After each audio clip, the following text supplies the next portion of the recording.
Okay.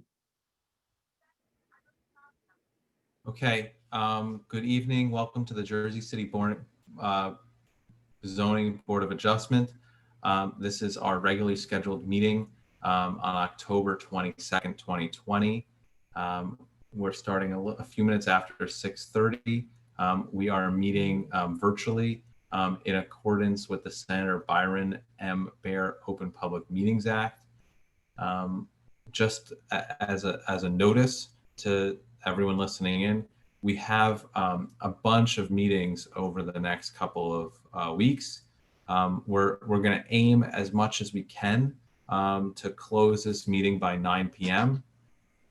So if that really presents any challenges, I would ask that the attorneys contact our staff as soon as possible. But I'd rather us have shorter meetings and not have burnout from staff and board and attorneys than keep these meetings going, potentially till midnight. So let's get started with pledge. Pledge allegiance to the flag of the United States of America, to the republic for which it stands, one nation, under God, under God, liberty, indivisible, with liberty and justice for all. justice for all. Great. Okay. And announcements. In accordance with the Open Public Meetings Act, notice of this meeting was given to the Jersey Journal, the Jersey City Reporter, and posted with the clerk. And I sent around the notices beforehand, and they could be marked for the record. That'll be B1 in evidence. Thank you. Can we please take roll call? We have a new commissioner joining us tonight. So starting with her, we have Commissioner Bhakta. You just unmute and say you're here. Hello, I'm here. welcome. Commissioner Mitchell. He's Here. muted. Oh, there he goes. Commissioner Rothman. Here. Commissioner McCormick. Here, Commissioner Shadid. Here. Vice Chair Donnelly. Here. And Chairman Jacobs. Here. So we have 7 present. Thank you. Can we please swear in staff? Staff, raise your right hands. Do you swear or affirm the testimony you're about to give in this proceeding will be the truth, the whole truth, and nothing but the truth? Yes. Yes. And we have Ms. Sigmund, Mr. Black, and Mr. Creel. Thank you. Any correspondence? So some changes to the agenda. I'm gonna share my screen just so anyone can follow along.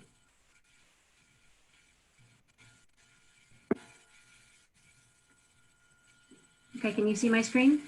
Yes. yes, Yes.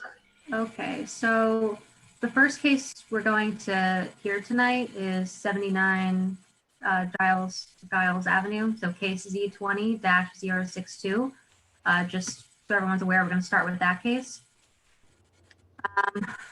Case Z20-004 161 Van Wagenen is adjourned without notices preserved. There is something going on with the notices, so they will renotice for a future meeting. We are going forward with 160 to 166 Brunswick. So it'll go 79 Giles, 160 Brunswick, 71 Prospect Street, 3516 JFK, 285 3rd Street, and end with 37 Storms. Case Z19-066, 311 Stip Avenue is being carried to November 12th, our regular meeting with preservation of notice. So if anyone is here for 311 Stip Avenue, that is being carried to the November 12th regular meeting.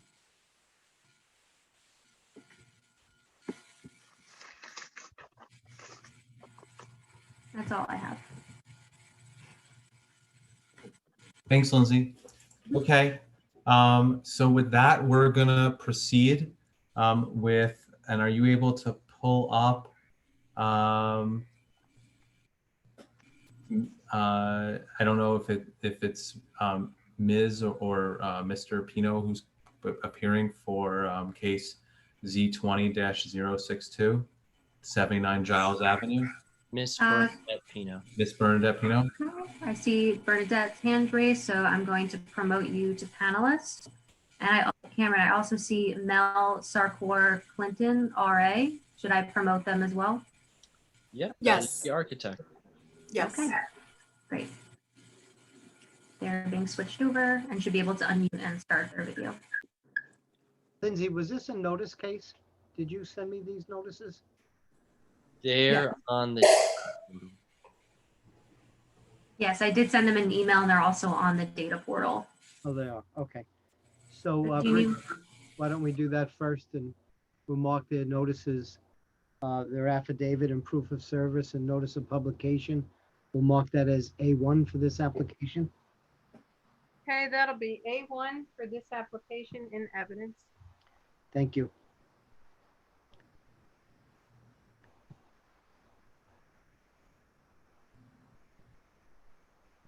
So Ms. Pino, we're on to you. Okay. Hey, Ms. Pino, would you raise your right hand to be sworn? Yes. Do you swear or affirm the testimony you're about to give in this proceeding will be the truth, the whole truth, and nothing but the truth? Yes. And could you state and spell your full legal name for the record? Sure. It's BERNADETTE. Last name PINO. And your address, ma'am?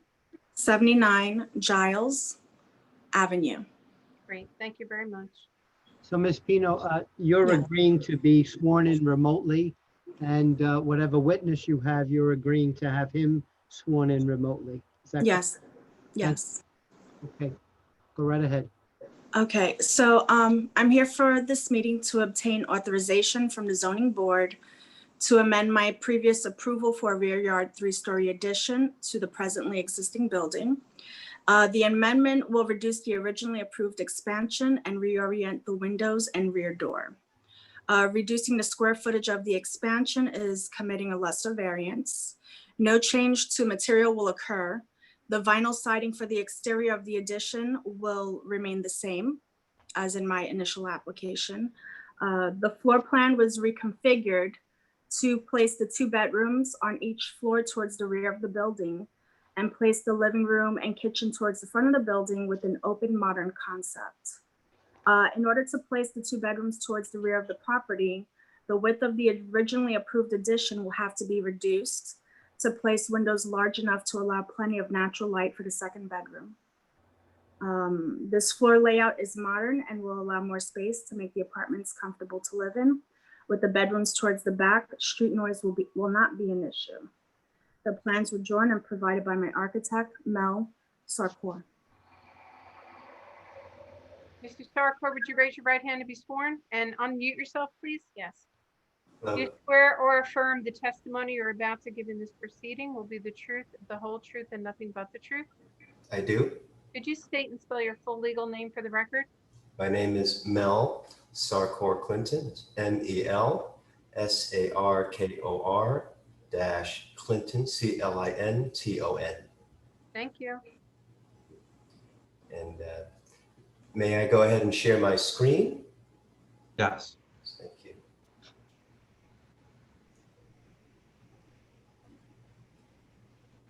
It's still showing as host disabled.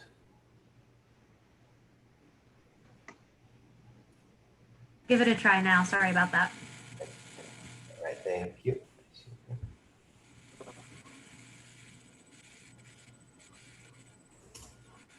Okay, so I am presenting the plans that you have dated 2020 September 10th. And this is our most updated set. And I'll just quickly take you through it since this application has already been approved for the bulk of the data here. Just keep your voice up, Mr. Sarkor Clinton. Sure, I will try. Thank you. Okay, so the property is 79 Giles, a little south of 1 and 9, near Monarch Contemporary. There's a quick aerial image for you to situate the location. To the right here, we have a couple of images. We're not touching the front facade. At the rear facade, this is where the addition will occur. It'll be 3 stories along this left side, and we'll be removing this extension. Now we've updated the bulk table to indicate this. So the only changes from the last set of drawings are the max building coverage and the max lot coverage. So the building coverage has been reduced to 55%. And the lot coverage has been reduced to 69%. If you follow my cursor here, the addition now is a total of all 3 floors will be 657 gross square feet. And that breaks down to 219 gross square feet per level. Here are the basic floor plans. As Bernadette hinted at, we're opening up a good bit of this to create an open concept at each level. These are 3 units, 1 per floor. I'll move on to the second sheet. Give you a quick idea of the site layout. To the left is the existing site survey. Again, this little frame 1-story structure will be removed.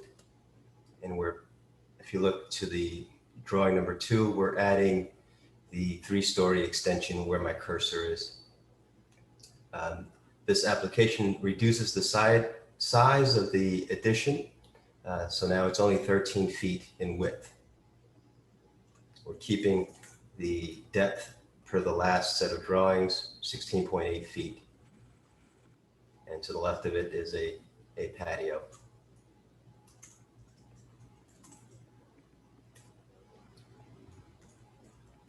And here are the floor plans. The cellar will remain the same. Each level now will have an open concept towards the front of the building of kitchen and living. There's a second bedroom that's been added in this corner at each level. And a bathroom and a washer dryer towards the core of the building. And what we've done is with the extension, the new addition, we've added a bedroom and a couple of closets. There will be a door at the garden level leading out to the patio in the backyard. At the levels above, the layout is just about mirrored with the exception of a couple of closets in different places. If you look at the bottom of the screen now, the elevations. So to the north, which if you're standing at the front of the building, this is the right side of the building. So the north will just be vinyl siding top to bottom. Again, this will keep with the original application and vinyl trim around the edges. At the rear of the property, in the westerly direction, we've reconfigured the windows per this drawing. So it'll be pairs of windows at each level. And at the existing structure, pairs of windows at each level. If you're looking at the right-hand side of the addition, at the southern face, we're introducing 3 windows, one window per level, and this is the door that would lead to the patio. Again, all vinyl siding, double hung windows, also vinyl clad, and to this rear elevation, a gutter and leaders leading down to connect to the water outlet. And this is just a very simple 3D image of the proposed design. As Bernadette hinted at, the original application called for vinyl. We're keeping the vinyl. We've just modified the placement of the window slightly, and the size of the addition has been reduced in width. That about covers it. Any questions?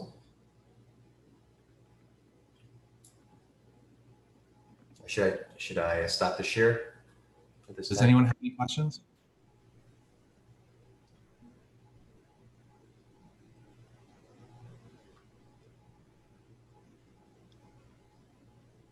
Okay. Is there anyone here from the public who has a question or a comment on this application? Excuse me, Mr. Chairman, I was muted, I'm sorry. Oh, I I'm was, my mistake, I was muted, I'm sorry. My question was he the planner on this previous application? And was he certified by you as a witness or whatever? And this Did we question rec- to me or no? In other words, did we recognize him as an expert last time? That's correct. No. I'm sorry, Is he, No, Go ahead. Ms. Pino? I'm sorry, I was making sure that, you know, if he's a new planner or if he's was on the original plans, and if we rectified, acknowledge that he was a, you know, certified planner. No, he wasn't on the original application when I got approved. He's a new architect that I have for the revision for the site amendment. All right, so did we You could acknowledge it? verify. So let's just get Mr. Sarkor Clinton qualified, and then maybe he could just attest that the testimony that he gave continued to be true and accurate. Thank you, thank Do you. that. Okay, I'm thank sorry. you. I'm sorry. Okay. Mr. Sarkor Clinton, could you give the board a brief summary of your qualifications, and most importantly, highlight if you're licensed to practice in the state of New Jersey and if your license is current? Yeah, yes, my license for the state of New Jersey is current. New Jersey Registered Architect number 18991. Been practicing since 2007, and for the last 8 years have held a private practice under the business name Jfk Architecture, primarily working in Jersey City. Thank you very much. We accept your qualification. Thank you, Mr. Chairman. Thanks, Rich. And I do attest that testimony I've given so far falls all under this professional umbrella. Yeah. Any other questions from the board at this time? Lindsay, is there anyone with their hands raised from the public? Anyone have any questions or comments? I don't see any hands raised, but for those of you listening in, you just click raise hand towards the bottom of your screen if you're on a laptop or a computer. But if you are calling in, you would dial *9. That's how you would know that you have a question. But again, I don't see any hands raised. Okay, then we're going to close the public portion of this application. Cameron, I think you said that there weren't any staff comments, but just double checking. Is there anything you want to say on this application? Yeah, just, you know, maybe some members are curious. So the addition is going from 55% lot, 59% lot coverage to 55% lot coverage, reduced in width from 16 feet to 13 feet. This is a reduction in the D variance. Staff feels that there is no significant detriment to the zone plan or the public's general health, welfare. Staff recommends approval. Okay. And all of the conditions from the previous approval still remain in effect. Okay. Yeah. Anyone have any questions for staff? If not, does someone want to make a motion? Make a motion on approval for Z20-062 with the conditions that were stated previously. I second it. All right. Bear with me. I'm going to pan through all the commissioners. We're going to start with Commissioner Shadid. Yes. All right. Commissioner Rothman. Yes. All right. Our new commissioner. Oh, actually, our new commissioner is not voting yet, right? No, she is. Oh, she is. Okay. Commissioner Bakta. Yes, Cameron. Okay. Sorry about that. All right. And now I'm scrolling through. Okay. Commissioner Mitchell. Yes. Okay. Vice Chair Donnelly. Yes. Okay. And Chairman Jacobs. Yes. You forgot me, Cameron. I'm sorry. Commissioner I'm sorry, McCormick. All right. Last but not least. I'm sorry. I spoke to him twice this week too. Sorry. Okay. Motion. Yeah, I vote yes. I vote yes. Yes. Okay, good. Motion carries, all in favor with conditions. Thank you. Thank you. Good luck. Thank you. Thank you. Good luck. Thank you. Thank you. All right, we're gonna proceed with case Z20-038. The address is 160-166 Brunswick Street.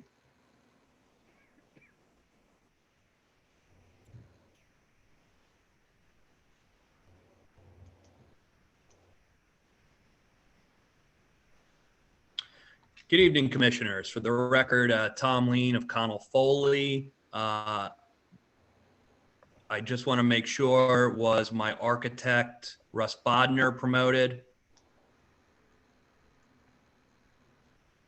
Did. Yes. Okay. Tom Lean for the applicant. Obviously, this is a notice application, so I just want to make sure Mr. LaPaglia received my affidavit. Yes, we have. We've reviewed it. Your affidavit, your proof of publication, and Bridget, we're going to mark that as A1. Thank you, counsel. Okay, this will be A1 for this application. So, Evidence. Mr. Lean, you agree to have your witnesses sworn in remotely? Yes, I do. Thank you. Okay. The application before you tonight is located at 160 to 166 Brunswick Street. That is the corner of 5th and Brunswick. This board previously approved an application on this site back in 2016 for a 4-story, 16-unit building. Two things have happened since that time. Number one, most importantly, is that the previous zoning for this property was the R1, and since then the R5 has been adopted and pertains to this property. At the time, the project obviously needed both height and use variances within the R1. The 4 stories and the 16 units is now permitted within the R4.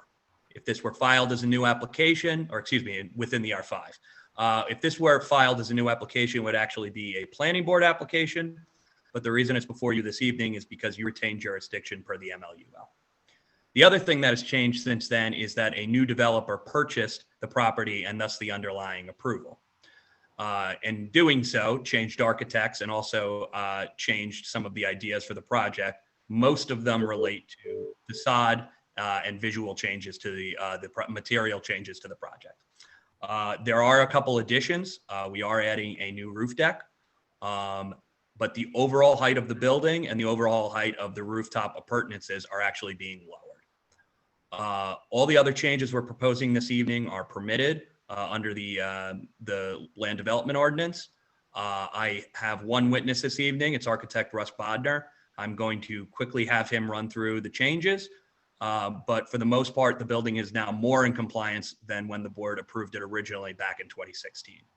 I will note for the board that we did meet with the Village Neighborhood Association. They were largely in favor of the changes that we made. And in fact, I think they like the aesthetic feel of the building now more than when it was originally approved. So with that, I'm going to have Russ jump on. And Russ, I would just ask that you quickly note the changes that we're requesting this evening. Okay, would you raise your right hand to be sworn?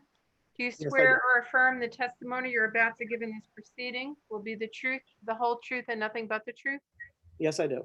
And state and spell your full name for the record. My name is Russell. Last name is Bodner, B-O-D-N-A-R. Thank you. Okay. I appeared before this board several times before, so. And Mr. Bodner, your license is current? That's correct. Thank you. Mr. Bodner, we accept your qualifications. Thank you. Okay, thank you. All right, let's just jump right in. The building we're doing right now, we're doing a couple bays. We're adding some bays to the outside of the building. And we're changing the interior layouts a lot in the building in terms of the amount, the style of units, not the amount of units. We're still going with 16 units, but the style of units, 1 bedrooms, 2 bedrooms, and 3 bedrooms. So let's jump right in and take a look at the approved rendering.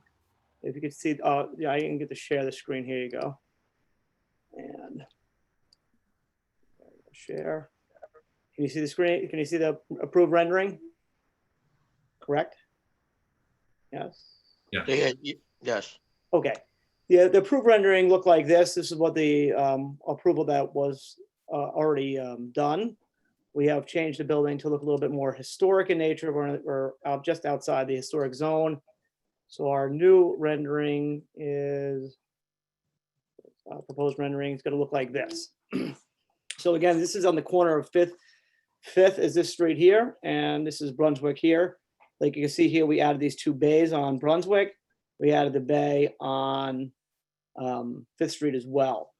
So those are the basic facade major changes. We also changed the window styles a little bit, and the brick coloring and the base of the brick, and some metal panels and some other aesthetic changes in terms of the coloring and what we were thinking of doing with our building on the outside of the building.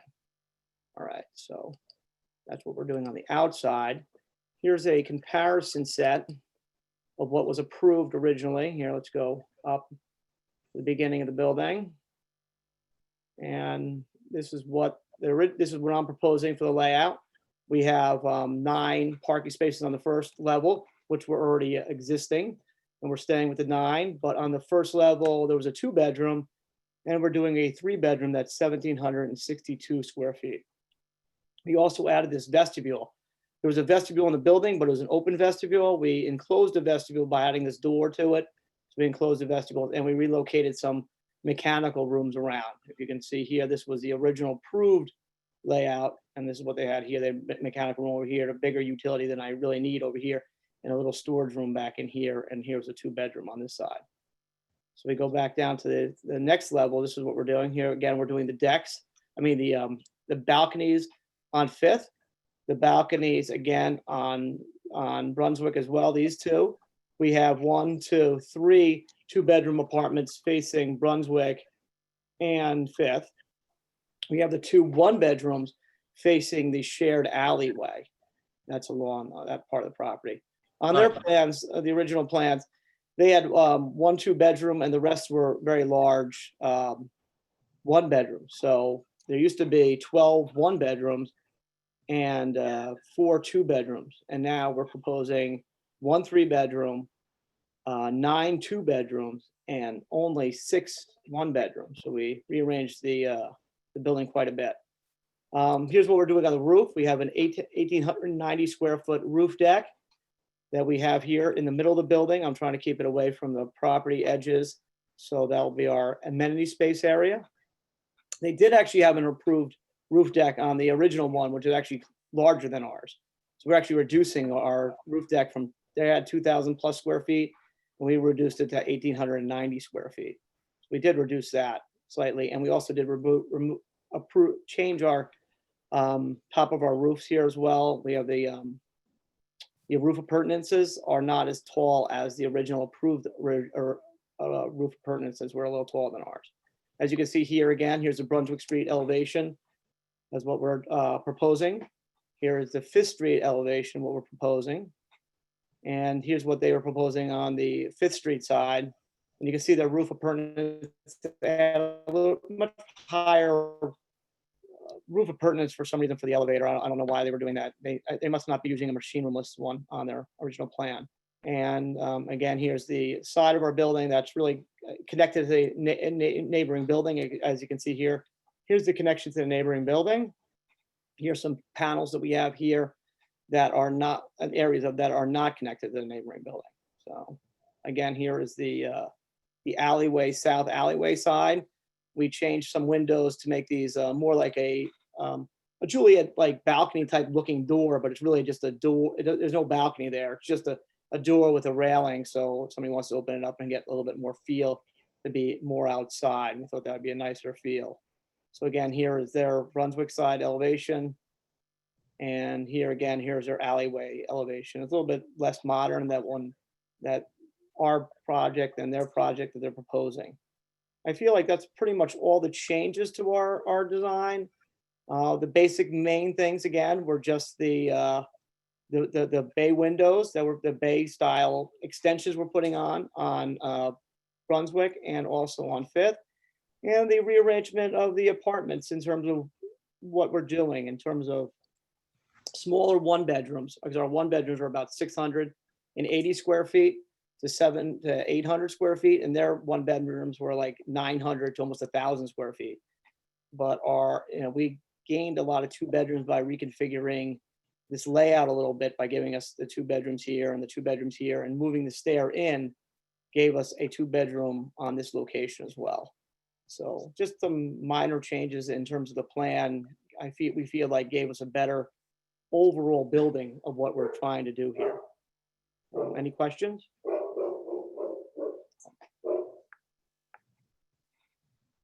I'll stop sharing unless somebody needs me to.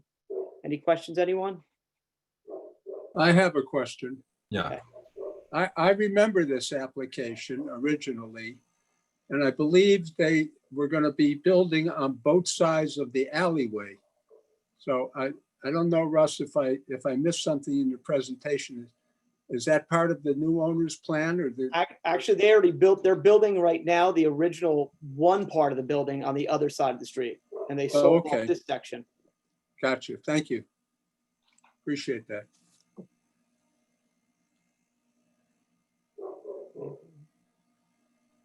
Okay. Mr. Bodner was my only witness. As I stated, I think the changes are relatively minor.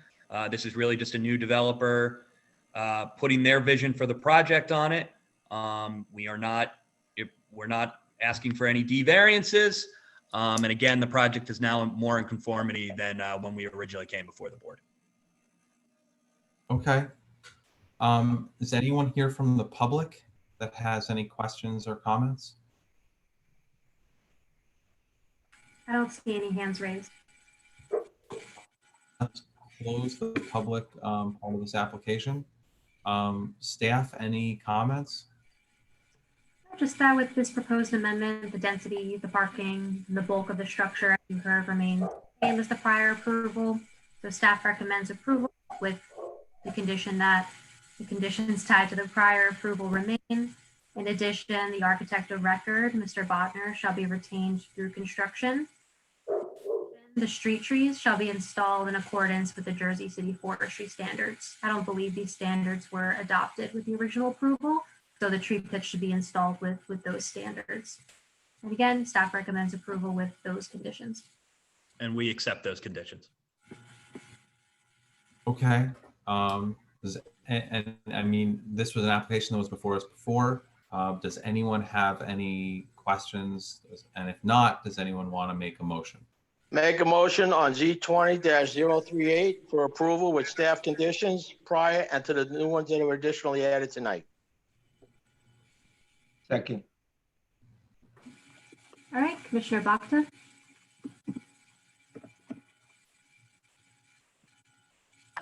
Yes, Lindsay.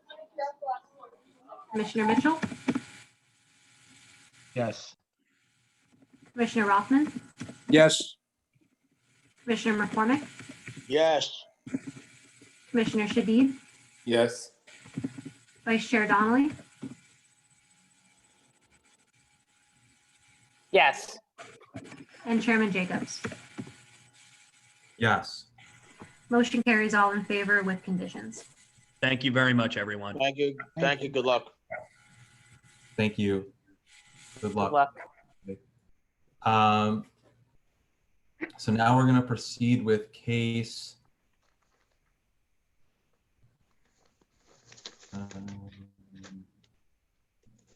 I think case Z19-116. The address is 71 Prospect Street. I'm promoting Dean O'Connell and David Stewart.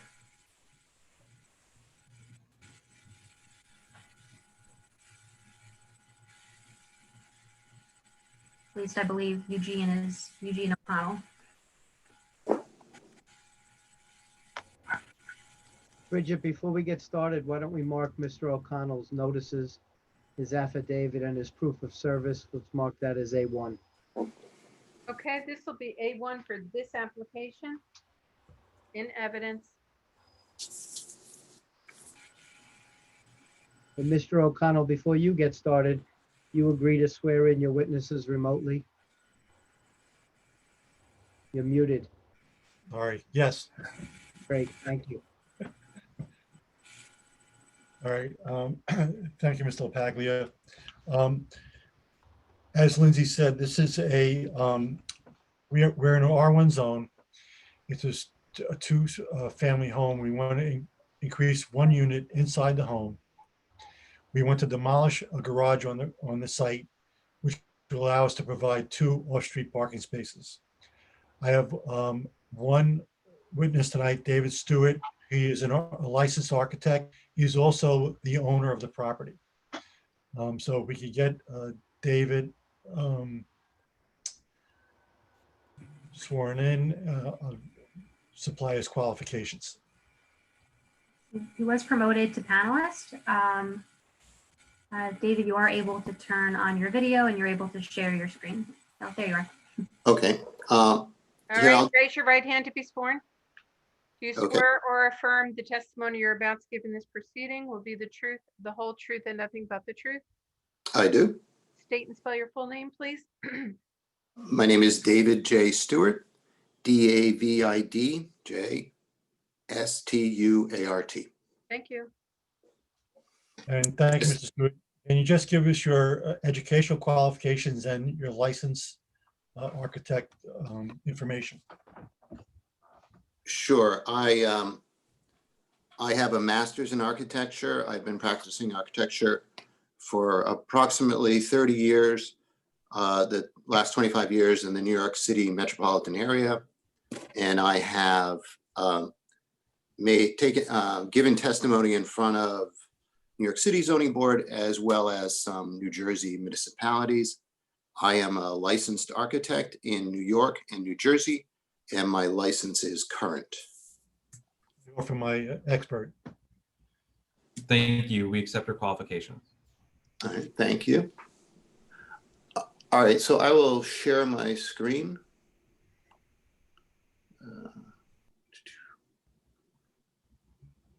Why is this doing this? All right, I'm having a little problem here.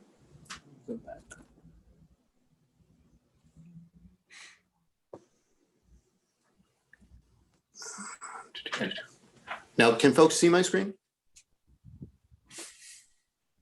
Not yet. No.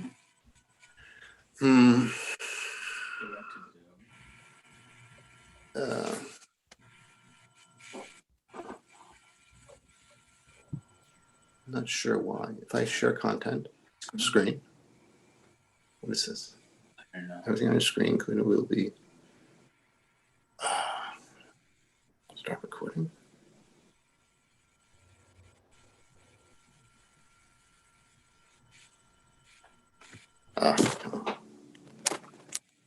We're having a hard time just saying. Yeah, I can't. It's not functioning properly. Why You want me to pull up the plans, David? Oh, are you able to do that? Yeah. You could just tell me when to switch through. Just give me 1 second.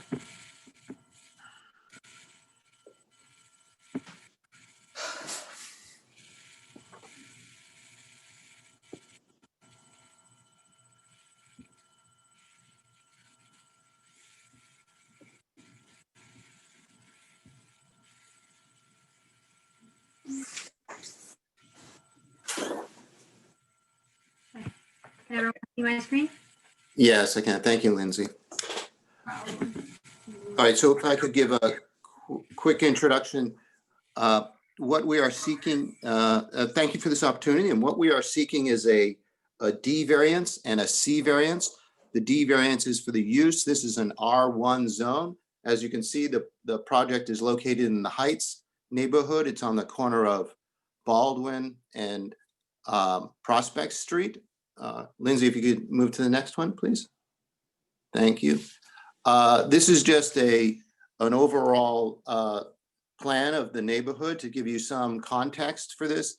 This is an R1 neighborhood, but as you can see, we have hatched in or darkened in the various buildings in the neighborhood that are either 3-family or multi-family buildings. And you can see the site there on the corner of Prospect and Baldwin. We have a larger multifamily building across the street and one even behind the site. as well as diagonally across. So if you could advance to the next one, please, Lindsay. Next one, if you may. This is just a site plan of the existing conditions of the building. The building is a 3-story Victorian sort of style wood frame building. And on the site currently, it has a garage structure in the rear. Our proposal is, it is a building that has apartments on 3 levels, and our proposal is to legalize this into a legal 3-family. As part of our effort, we'll be demolishing the garage. It's a 1-story brick garage in the rear of the property.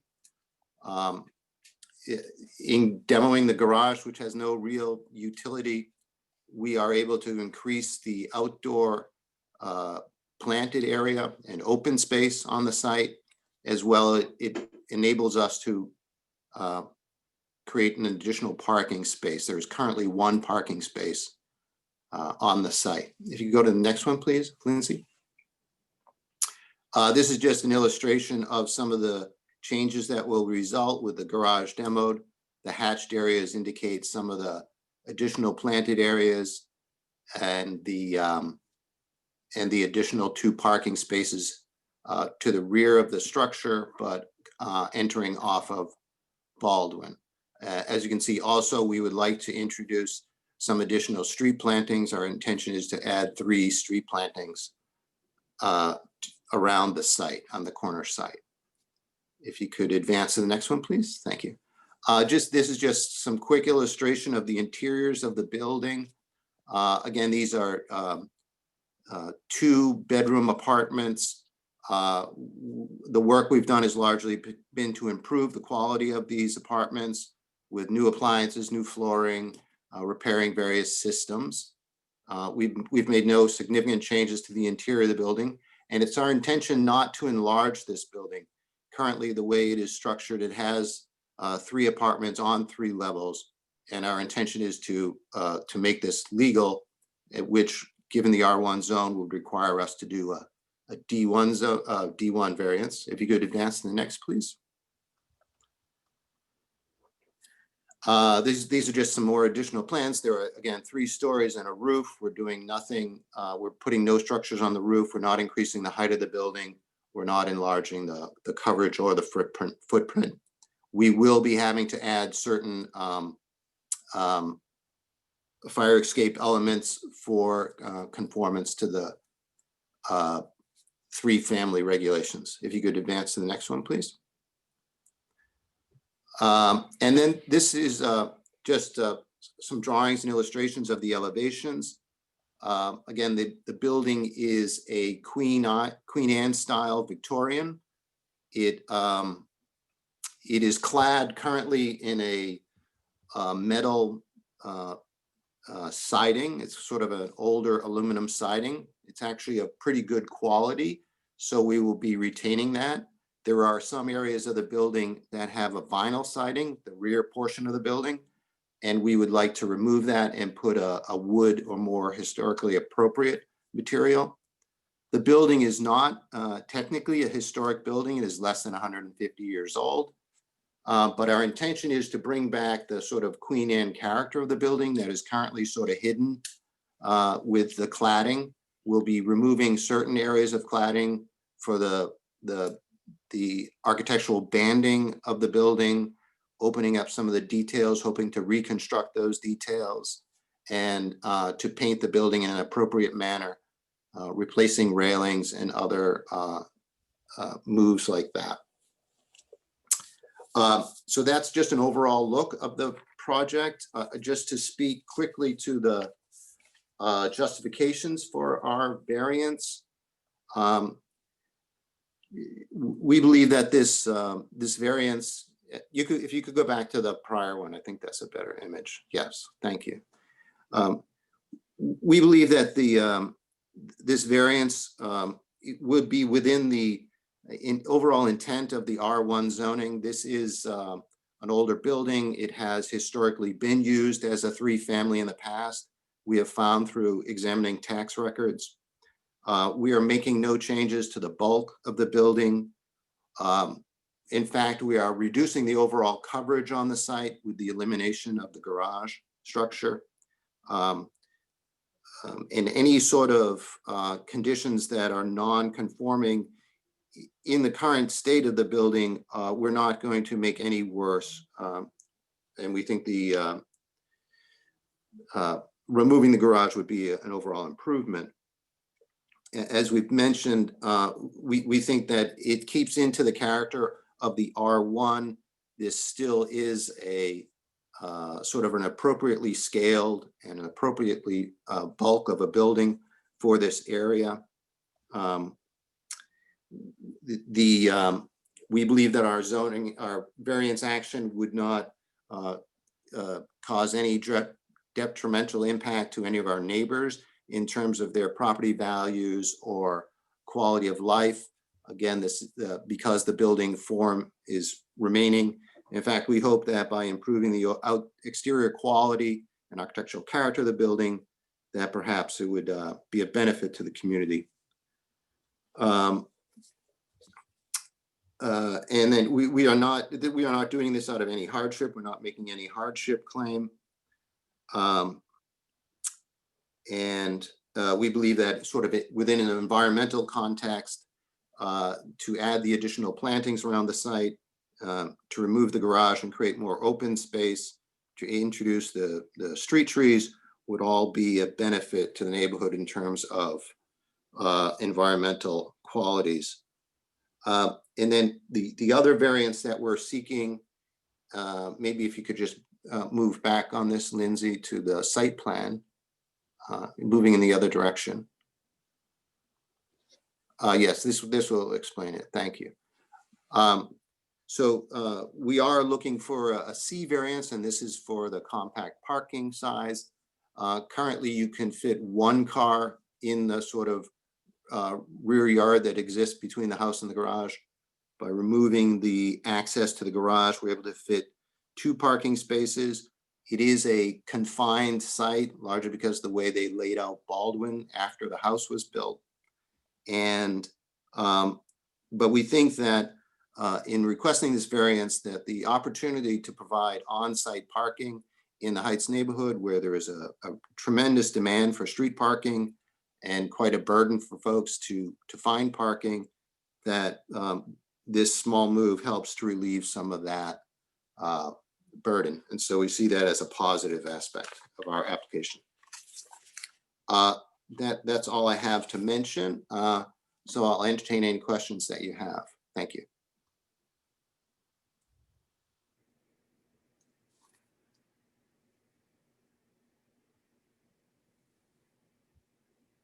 And we can keep all questions till the end of the presentation.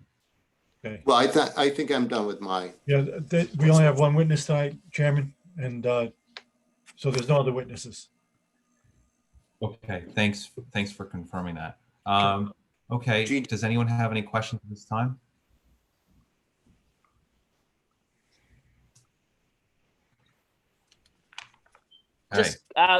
Just one quick question. There, unless I'm reading it wrong, the tree plantings at the corner, they are new, right? Because I don't really recall trees at that corner. Yeah, there are. We are putting, we like hope, there's a giant tree in front of the house. right, But there it's beyond in the fence. Yeah. There's several trees on the site. You're speaking of a tree up on Prospect.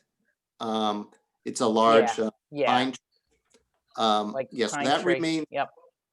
That remains. Now we have to deal with Department of Engineering. This property again, when we bought it, they had located their fence on the sidewalk, and so we have to work with them to resolve that. We may have to get one of these. I forget the exact term for an allowance to have fencing on public property.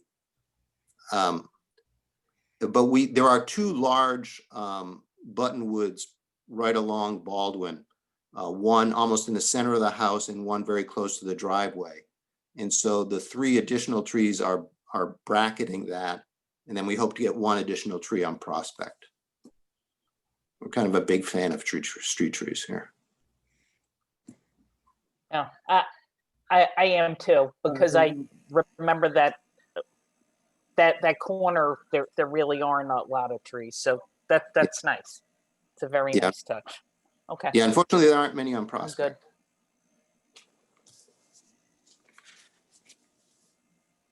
Any other questions? Okay. Lindsay, is there anyone from the public who has any questions or comments? I don't see any hands raised, but again, if you're on a computer or a laptop, you would go to the bottom of your screen and hit raise hand. Or if you're calling in, you would dial *9. That's how we would know you have a question or a comment. But again, I don't see any hands raised. Okay, great. Then we'll close the public portion of this application. Staff, any comments on this application? So I did prepare a staff report dated October 19th, which we can mark for the record, please. Okay, that will be B1 for this application. So as you heard, this is an application for a use variance. The proposal is for a third unit and an existing 2-unit building in the R1, which permits 1 and 2 family homes.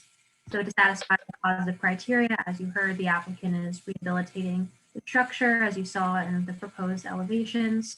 Repairs are being made to the windows and other features of the building, new paint and other improvements. Landscaping is proposed in the rear yard, new fencing, and lot coverage is reduced due to the addition of permeable pavers, which makes up the parking spaces in the rear. And again, the new landscaping in the rear plus 3 new street trees. To meet the negative criteria or to satisfy the negative criteria, the bulk of the structure is not changing. The will remain. No bulk variances are required. Therefore, there is no substantial detriment to the public good or the zone plan. It is the opinion of staff that the testimony provided is satisfactory, and staff recommends approval with the conditions outlined in my staff report. In addition, I did send the plans over to the Division of Engineering. Typically does not require review by engineering, but since there are some existing encroachments on the site, I thought they should be aware. So I would just add the condition that the applicant coordinate with the Division of Engineering on the front yard encroachment that was pointed out by, like I said, the Division of Engineering. And again, staff recommends approval with those conditions. And we agree to the conditions, and we'll work with staff on that landscaping issue. Okay, great. Does anyone have any questions at this point, or does anyone want to make a motion? Make a motion on case Z19-116 for approval with staff conditions. I'll second it. Commissioner Bobda?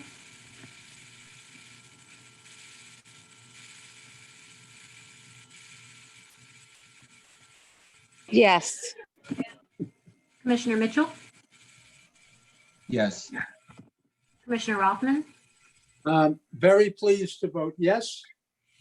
I enjoyed very much Mr. Stewart's plans for the property, and if I quoted him right, I wrote it down right, to bring back some of the Queen Anne character. So I hope other people are listening. And the Heights has some beautiful houses that should be maintained and brought back in this way. So I'm an enthusiastic yes on this. Commissioner McCormick? Yes. Commissioner Shadid? Yes. Vice Chair Donnelly? Yes, and thank you for actually going through the process to make this a legal 3-family. So much appreciated, and I like the plan. And Chairman Jacobs? Yes.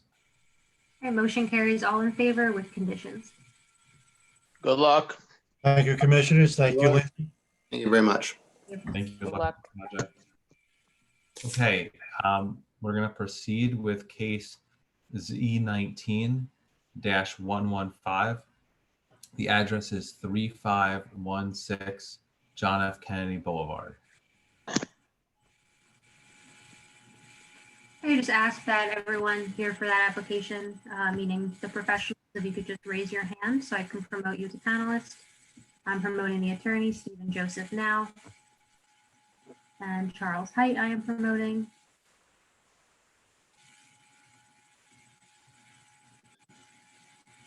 I think we just need the architect.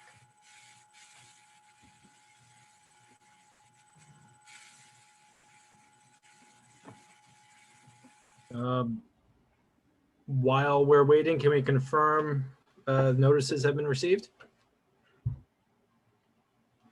You're on mute.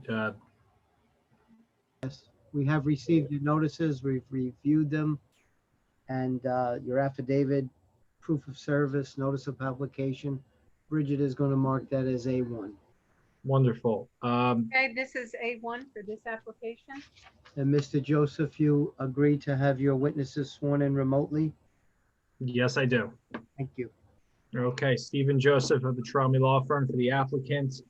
In the interest of efficiency, I do have a couple of other exhibits I'd like to enter into evidence now, if that's okay. The first exhibit is an updated rendering prepared by Divino Architects. It's correcting an error on page A-109 of the plans.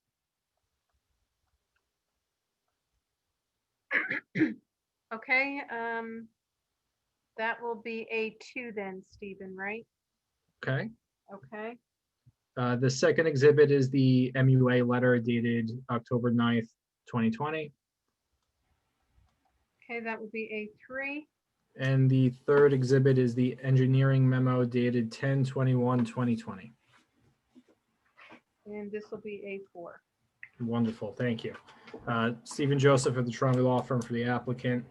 3516 JFK Boulevard. This is located at a strange five-way intersection of JFK, Bleecker, and Nelson. The site is currently developed with a three-story mixed-use commercial and residential with surface parking. The applicant is proposing a five-story mixed-use commercial/medical with residential and enclosed garage parking. This proposal requires a major site plan approval with variances for use, height, bulkhead setback, side yard setback, rear yard setback, building coverage, and lot coverage. The application is on a county right-of-way. So the property is on a county right-of-way. So we obtained approval from Hudson County Planning Board on June 16th, 2020. At the outset of this application, the applicant shared the proposal and the plans with the late Councilman Yoon. Late Councilman Yoon shared the plans with his constituents, and he hosted a community meeting in October of 2019, so a year ago.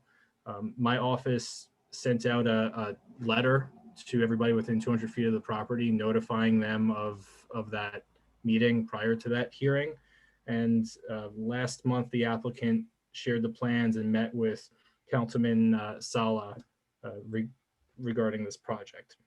We have two experts for you this evening to present testimony on the benefits of this application. The first is our architect, Dennis Divino, and the second is Charles Height. So let's get right into the plans. Dennis?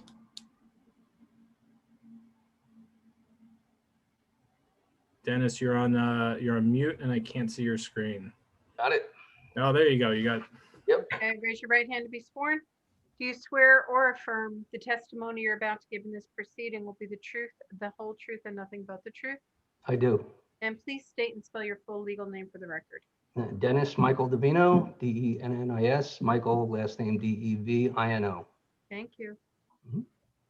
Mr. Chairman, Mr. Divino has been before the board before, and we recognized him as an expert. And Mr. Divino, I'm assuming your license is still current. That's correct. Okay, we accept your qualifications. Thank you. All right.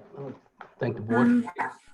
Sorry to interject, Chairman. It looks like we lost Commissioner Bhakta. I don't see her listed.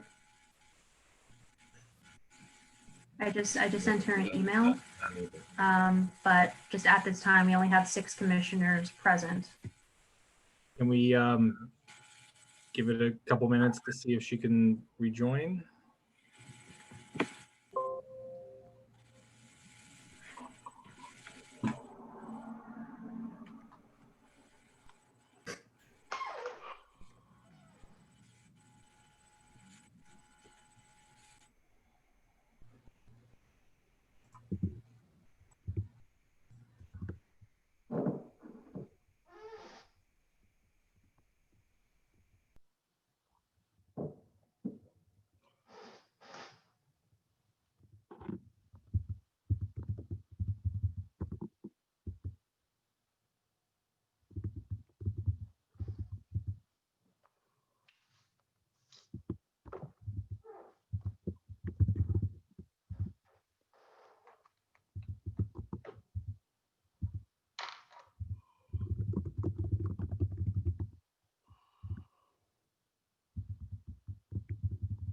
So another suggestion I have, if the board is okay with it, if the commissioner needs some time to get back logged on, I have another application that's right after this, where we would be comfortable proceeding with 6 commissioners.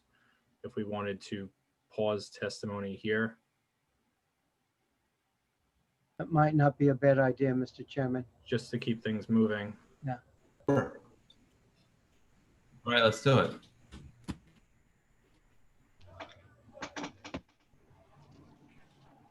Okay.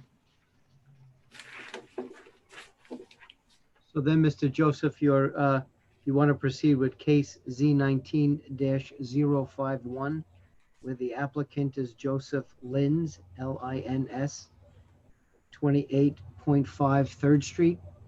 Correct. Is that correct? Correct. So again, we've looked at those notices and they comply. So we'll have your affidavit and proof of service and your notice of publication. And Bridget will just switch gears and mark that as A1 in evidence.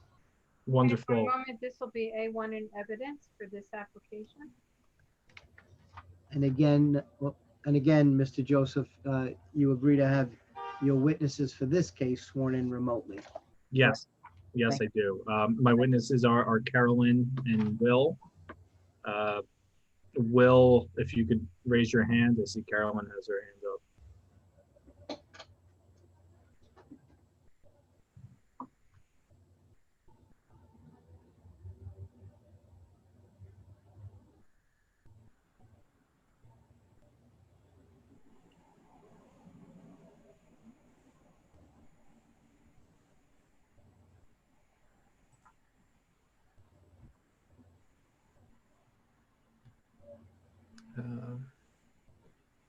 Do you see them, Lindsay?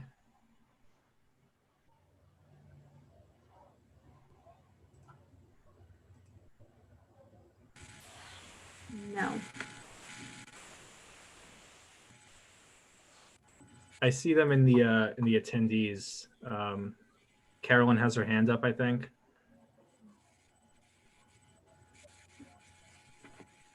There we go. And Will is the last one.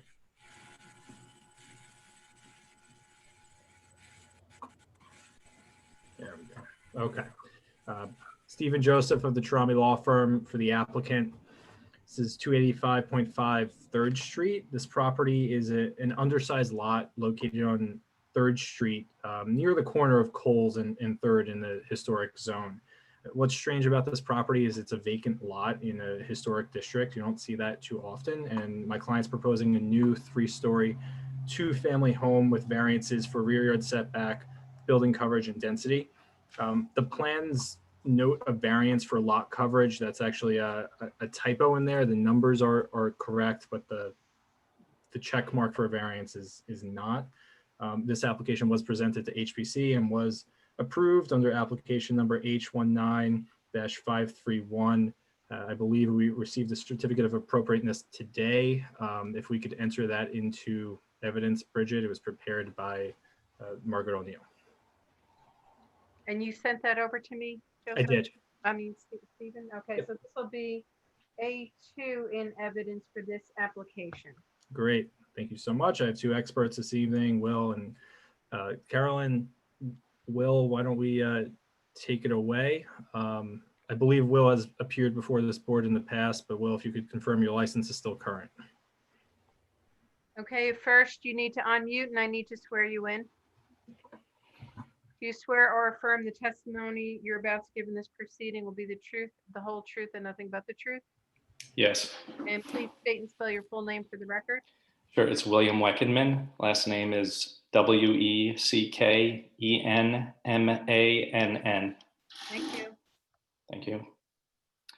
Can I share my screen? If you can just briefly confirm that your license is still valid and you're licensed in the state of New Jersey. Yes, yes, I'm licensed in the state of New Jersey and my license is currently active. Great. We accept your qualifications. Thank you. Thank you. Okay. Can everybody see the screen? Yes. Yeah, so Okay. just really quick before you begin, Sure. Commissioner Bakta is back at the meeting, just for the record, just before the presentation starts. And I noted that for the record as soon as she got on. Great, thank you. Okay, great. Thank you. Steve mentioned the project is located on 3rd Street between Jersey Avenue and Coles on the south side of the block. It's the 5th lot from the corner, which you can see here in the block plan. There are 2 groupings of houses on the block. A row of 2-story houses at the center, and then a row of 2- and 3-story houses towards the corner of Coles. As you can see, the overall building footprint generally matches what's found in this section of the block on the undersized lots. So it's in keeping with the pattern of development at this corner of the block. I'll just quickly go through the site plan. Steve mentioned it's a 3-story, 2-family building. We're proposing an occupied roof deck towards the rear of the building. The footprint is outlined here. There's a 9.5-foot rear yard setback. And what's interesting is that there's also a 3-foot wide alley at the back of the property. So we're proposing, which is currently filled with storage and debris. So we're proposing clearing the alleyway and re-landscaping the rear yard. The front setback aligns with the neighbors on either side. And we're proposing removing a surface, a driveway on the property, removing the curb cut and giving a parking space back to the neighborhood. We're also proposing a new sidewalk and a new landscaped front yard and entry stoop into the building.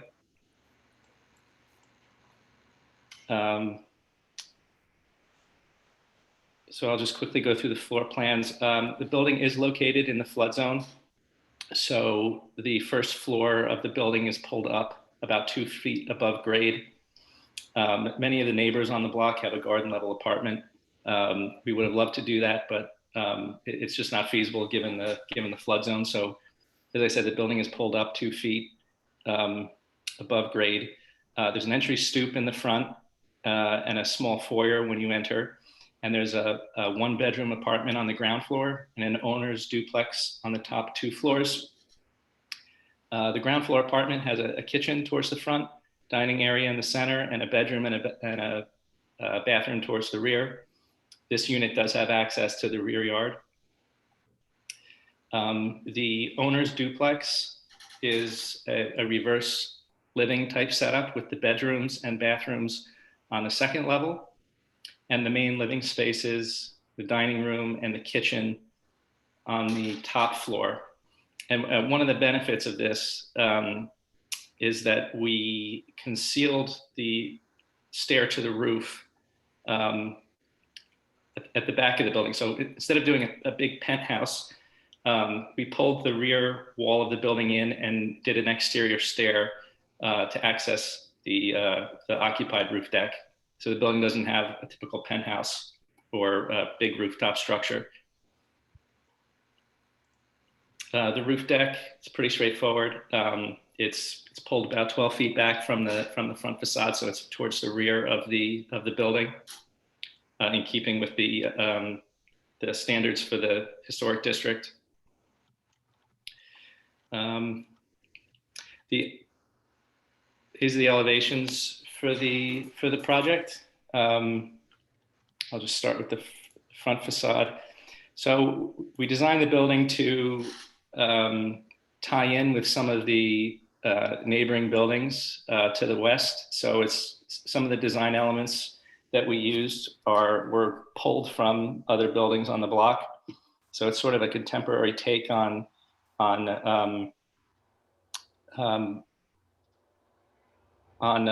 what's already here. So we're using hardy plank fiber cement lap siding, which as the primary material, which ties in with all the wood frame structures on the block. So materially, it's visually similar. We're proposing aluminum clad gray windows, and we designed it with this center, it's kind of a bay window concept, which again is found elsewhere on the block. So because of the narrowness of the lot, we wanted to use a lot of glass and really open up the units to the outside. We're also using a traditional cornice profile, which is similar to those on some of the other buildings in the neighborhood. Again, it's a contemporary design with some traditional elements throughout. The design of the building is consistent all the way around, so the materials are the same on all four sides of the building.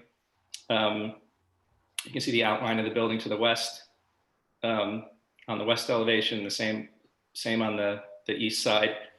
So this is the So this is the profile of 287, and on the east elevation, this is the profile of 285 next door.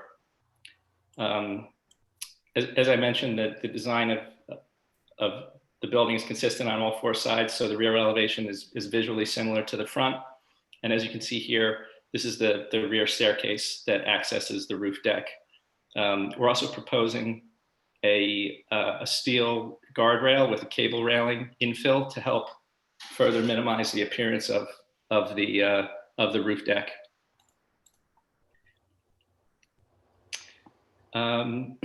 So this is the section through the block.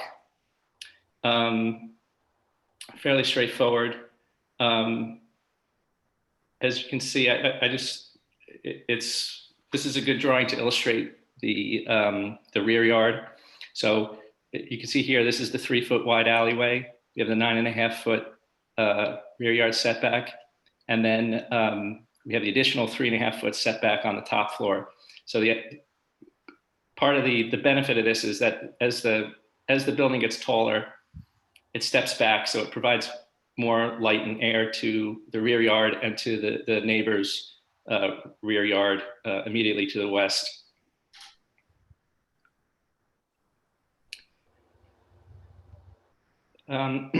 These are some conceptual renderings looking at the building from both the east and the west, so you can get a sense of some of the context.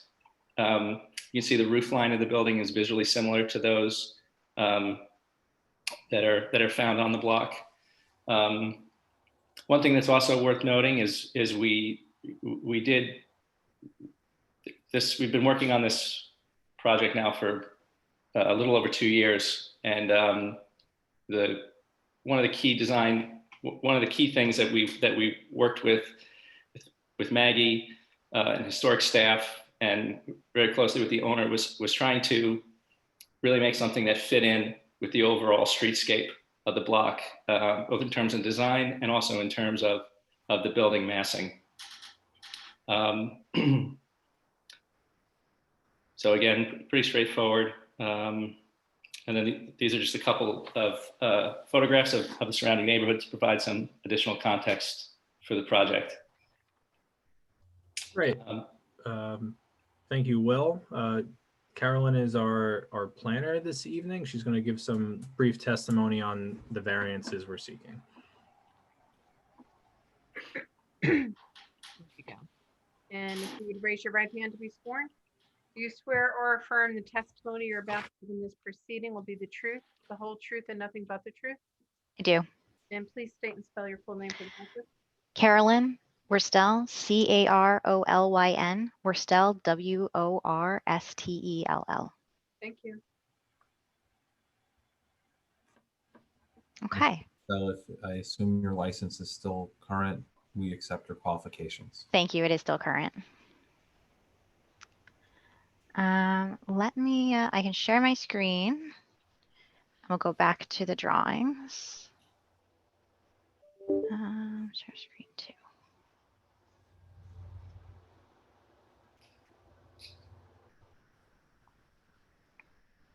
Okay, can everyone see the screen? Mhm. Okay.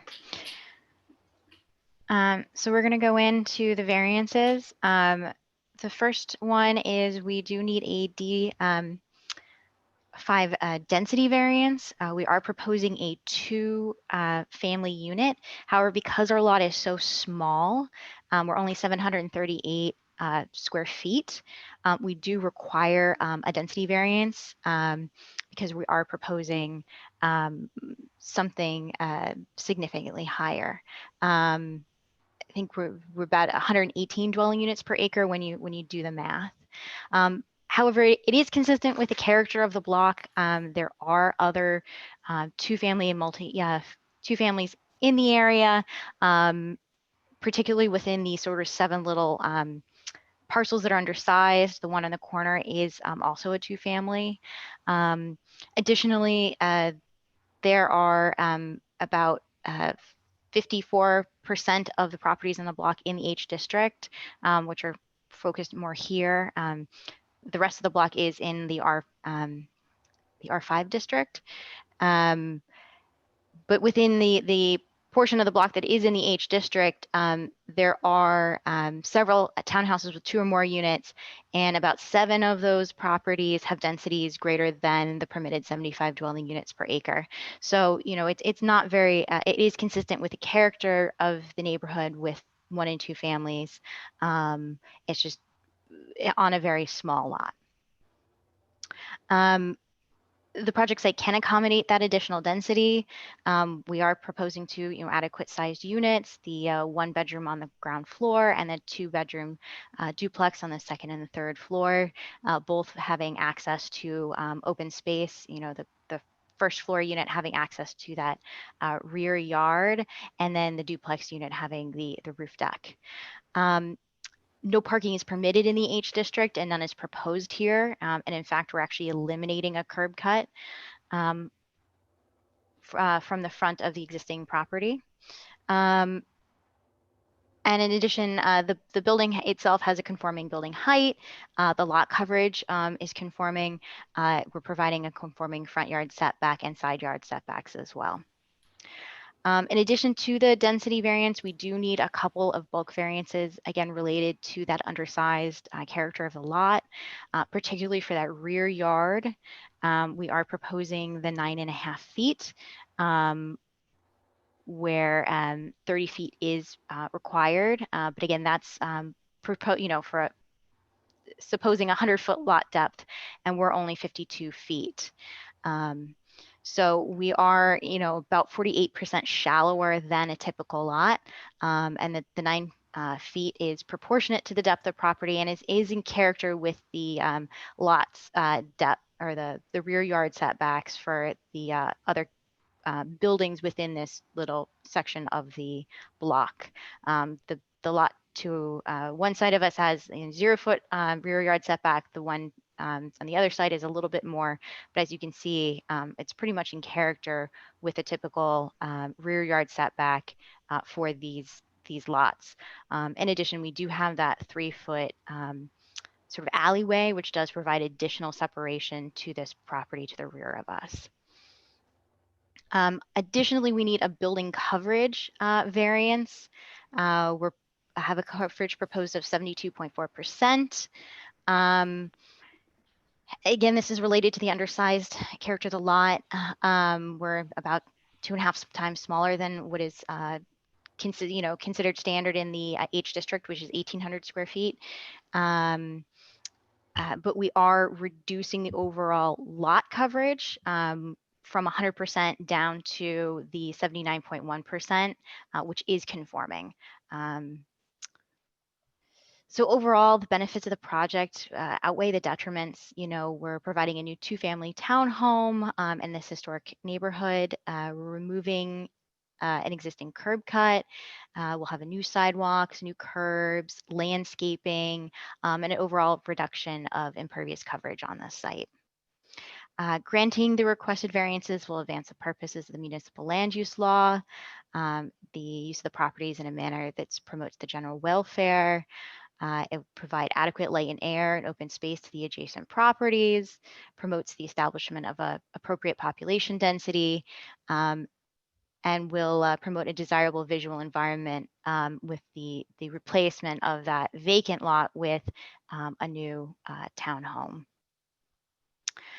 Granting the requested variances will not result in a substantial detriment to the public good.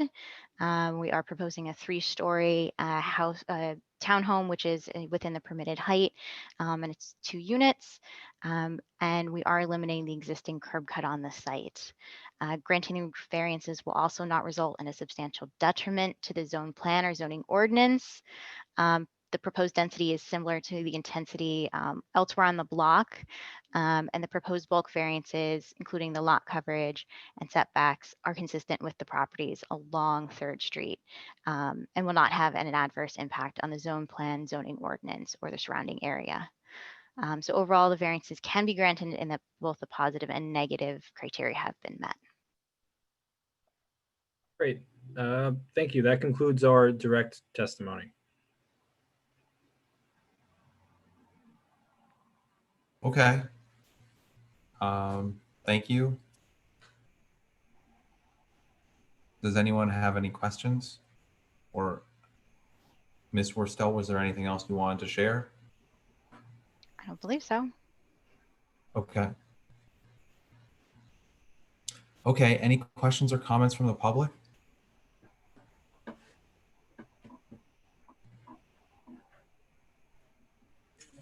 I see one hand raised. Tom, I am unmuting you. Please state and spell your full name and provide your address for the record, please.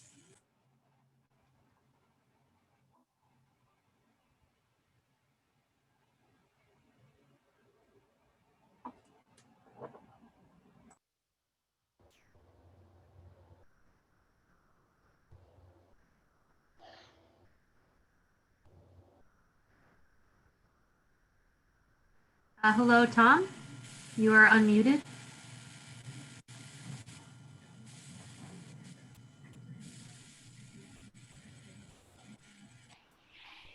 Yeah, I'm not hearing anything. Hello? Hello? Can you hear me? Yes, we can hear you. If you could please state and spell your full name and provide your address for the record if you're here to make a comment on 285 3rd Street. Yeah. Thomas Gardner, Gardner, 281 3rd Street. And Mr. Gardner, do you Hello? verify? Yes, can you hear me? Mr. Gardner? Yes. Do you verify that you are who you just stated you are and that you will consider your testimony as if under oath this evening? Yes. Thank you. My question is, looking at that lot, how will they build that property without damaging the houses adjacent to it? Thank you. Does the applicant want to answer that question? Sure. So that's a construction related question. So I could let Will speak to that briefly, but the professionals in the construction field know what they're doing for the most part. And my client does own one of the adjacent buildings. So Will, if you want to say a couple of words maybe about the construction aspect of it.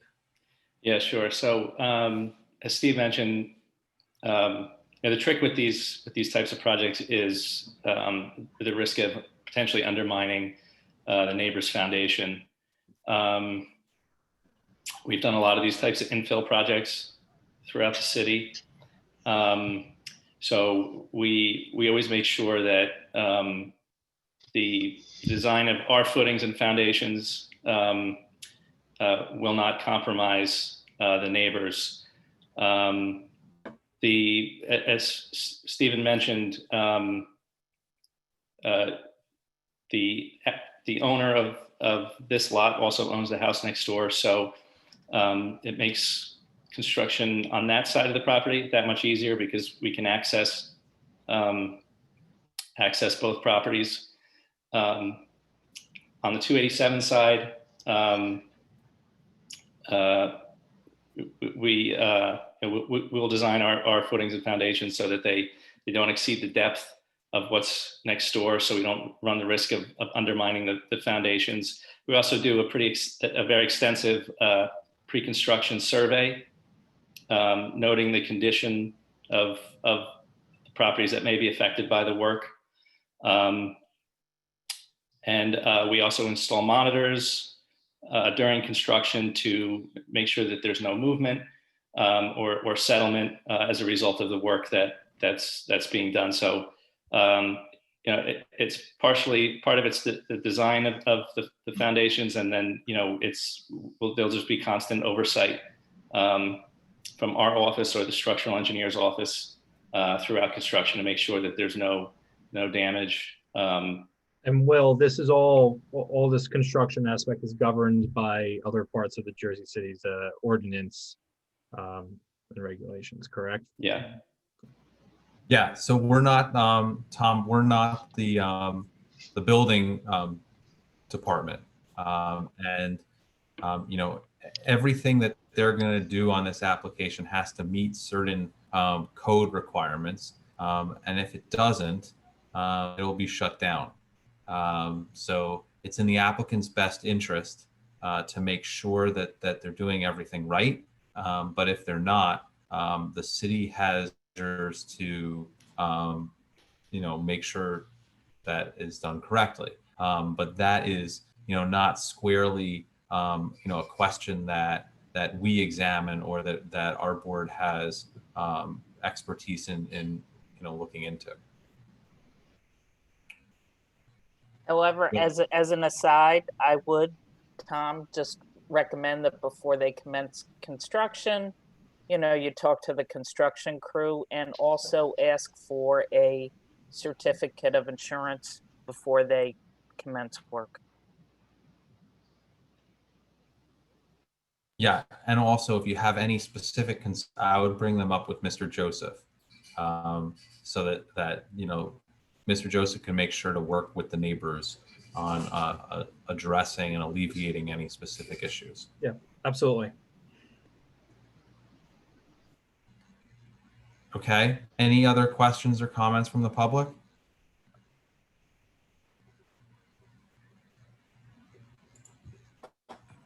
I don't see any other hands raised. Okay, thank you. Then we're going to close the public portion of the application. Staff, any comments? You all have my staff report dated from today, outlining the variances requested and just the overall scope of the project.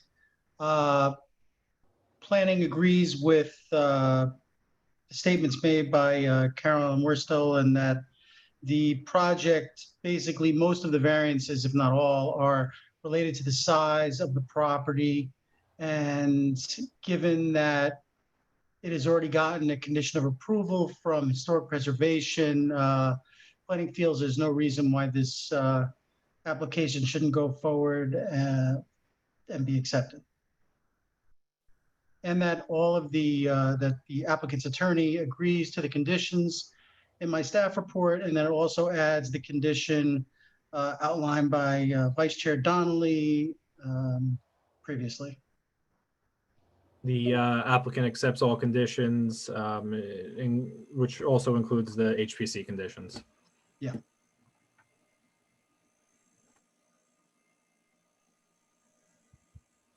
Okay. Does the board have any other questions or comments? Make a motion on approval with staff conditions on Z19-051. Second. Commissioner Bakta, Yes, Tim.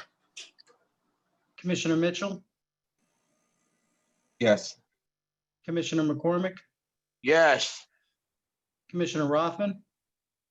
I'm going to vote no, because I'm not a historic expert, but I don't really see many touchstones to historic in the design. And when I saw this, when I looked at it this afternoon, what came into my mind was the opening of Space Odyssey 2001 with a black obelisk drops in among the apes and they go crazy and start killing each other. I don't think that's necessarily going to happen on that street, but I'm just not buying the design work. Everything else should be nice. The property needs something there. The scale of the building works really well, but I'm not buying putting this design in a so-called historic district. I think if it's a historic district, HBC did historic. I'm not an expert, but I'm a vote no on this. Thank you. Commissioner Shadid, I will vote yes. Vice Chairman Donnelly, Yes. and Chairman Jacobs. Yes. All in favor except Commissioner Rothman. Motion passes with conditions. Thank you. Thank you. Good luck. Good luck. Thank you. Should we jump back into 3516? Can we take a 5-minute break, please? Sure. We'll take a quick break, unless Mr. Joseph, you think you can do this in less than 5 minutes. But probably not. No. All right. So then we're going to take a 5-minute break and we'll resume with case Z19-115 at as close to 8:10 as we can get. Thanks, everyone.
All right, still looks like we're waiting on some people.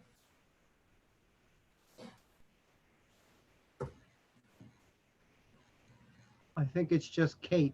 I don't know if Kate? she's there or not, but All right. there she I'm is. here. I'm here. Sorry. I was hiding. Okay. All right.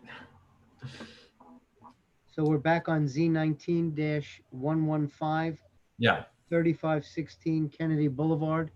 We've marked the notices. You've agreed to have your witnesses sworn in remotely. We've qualified and accepted Mr. Davino.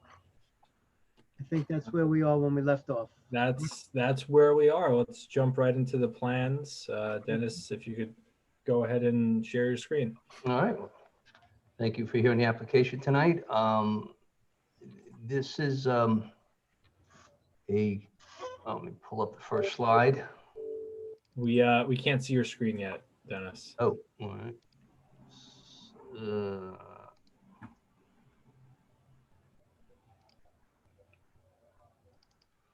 How's that? Good. You got it? Okay.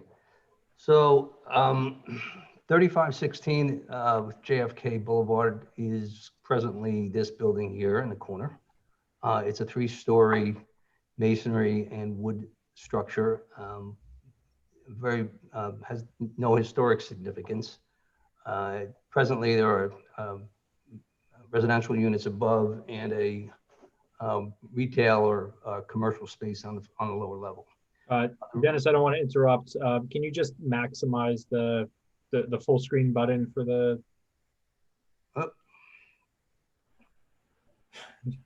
Just so we're not looking at all your files.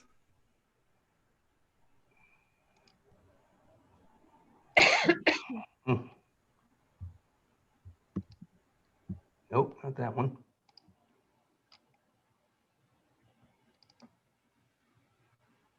Yeah, how about that? There we go. That's good. Perfect. At the rear of the property is an asphalt parking lot that serves approximately 7 cars right now. There's this 4-foot chain link fence around it. You can see the adjacent property in the back with the windows very close to the property line. We have the same condition on the other house that fronts on, JFK. So before I move on, I just want to bring over this slide so we can, this is an aerial shot that I wanted to just go over with the board quickly. Our planner, Mr. Height, will expand on this a little bit more. This is the site here. It's approximately 50 by. I'm sorry, Dennis. I don't believe this was in the packet submitted to the board. So we'd have to enter this into evidence. Okay. Um, Do you want to pull this off, or you want to? No. We'll enter this into evidence. It's a. How would you describe this? We need a brief description. Like I said, it's an aerial view. I identified it as a distance study. Distance study prepared by Divino Architects. Okay. Okay, so this will be A5 then, Stephen, and you need to send that to Lindsay and myself. Will do. A5 in evidence. Bridget, I just couldn't tell how this comes across in the transcript, but like we chopped it up. So just reminding everyone that we already confirmed Mr. Divino's qualifications, or accepted, or I don't know. Yeah. Thank you. And the purpose of the study is this is one of the 5-point intersections in the city, and this particular site has a unique aspect to it where it fronts on JFK and Bleecker, and it fronts on an area of JFK that actually starts to take a turn to the east. So the buildings to the north are actually set back more. The houses or buildings that are on Nielsen we took a roller wheel measurement, and from this section of the site to the corner of this one-story building is over 220 feet. It's 177 feet to the residential the second structure on Nielsen, 135 feet and 101 feet. I think it was just important to understand as we move forward with the application how this site is unique from other locations. Okay.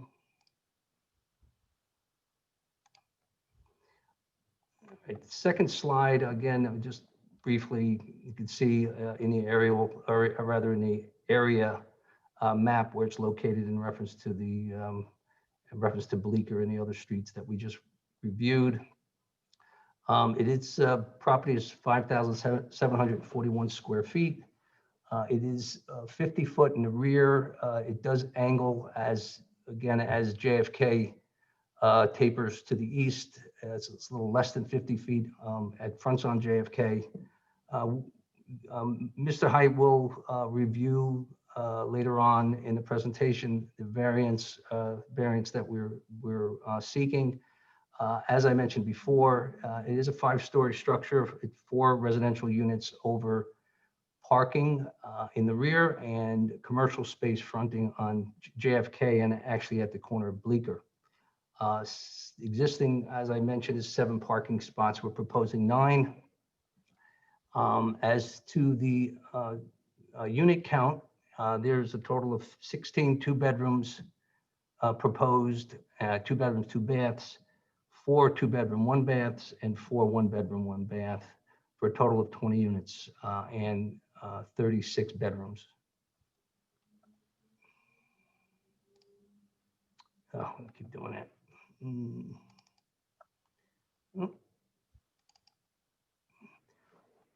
So we'll review the site plan briefly. I think the only,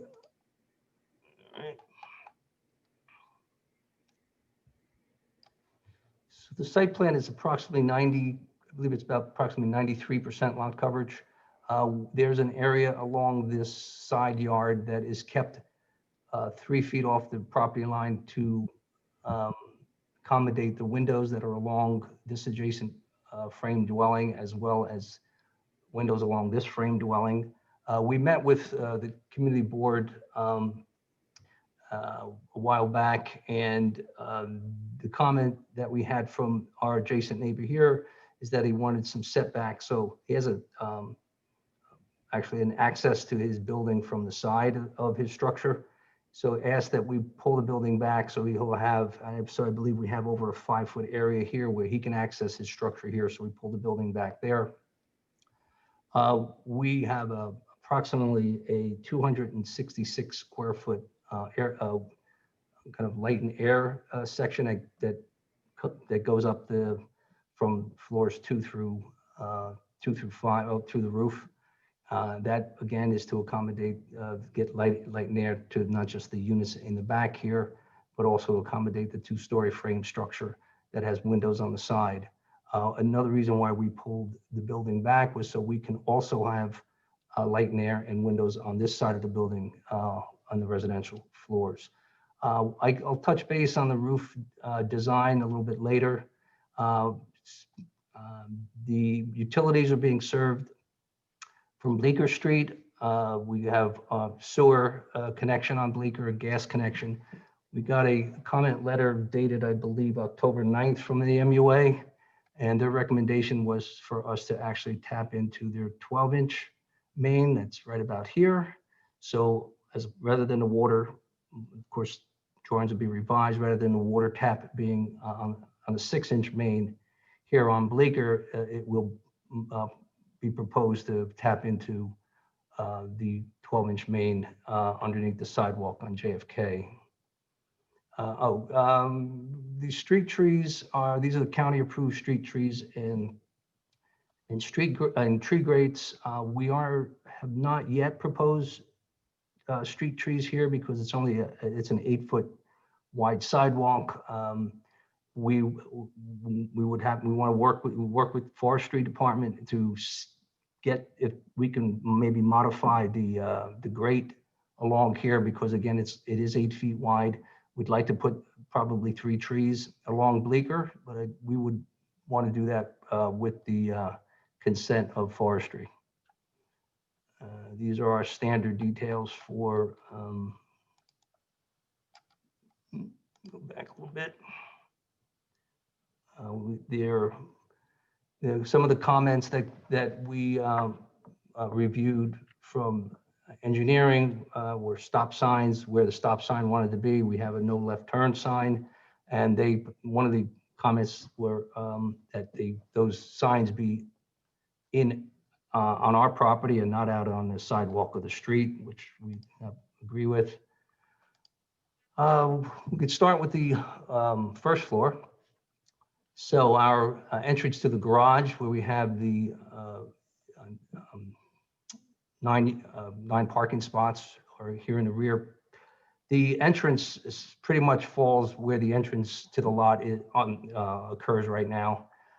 The lobby entrance, the lobby is about 230 square feet, which is mostly an elevator lobby, but you're also able to access the parking garage here.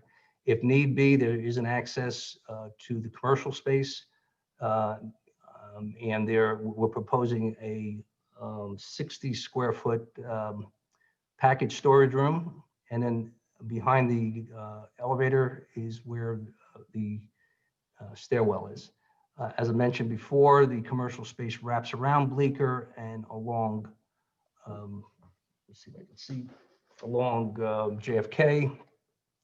That square footage, if I may, I'll blow this up, 1,741 square foot for commercial space. We are proposing a small basement area, which you see down here on this drawing. The elevator serves the basement because that's where we are providing 20 spots, 20 bicycle storage spots, as well as a large trash room. We do have proposing this trash chute that comes down from the residential floors that serves a large trash room, a refuge room. The refuge, I believe, in that area is Tuesday and Friday. So Tuesday and Fridays, and I think Wednesday is recycling. That product will be brought out either up the stairs or the elevator and put on the streets on those days. Our electrical room is below grade, and our sprinkler pump room and water meter room will also be in the basement level. Moving up to the first residential floor, as you can see, this is the area that these rear units will have for private space and air, and light and air in this corner. The units range from, let me just get back to our square footage.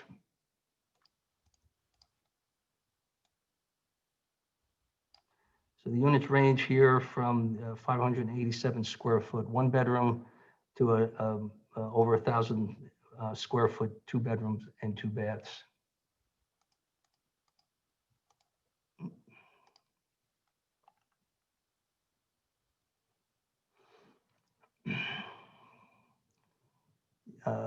This is, I know it's important to understand that how important it is to have a trash chute in buildings like this. So we have our trash room located right here in this kind of in that common area where the elevator and first stairwell comes up.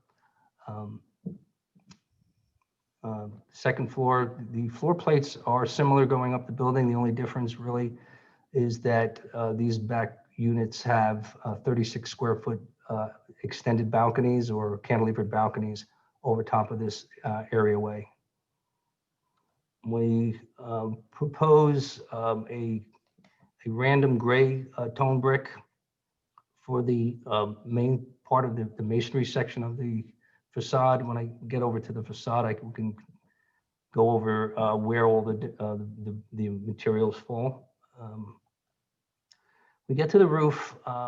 We're working with staff, and we initially had PTACs proposed.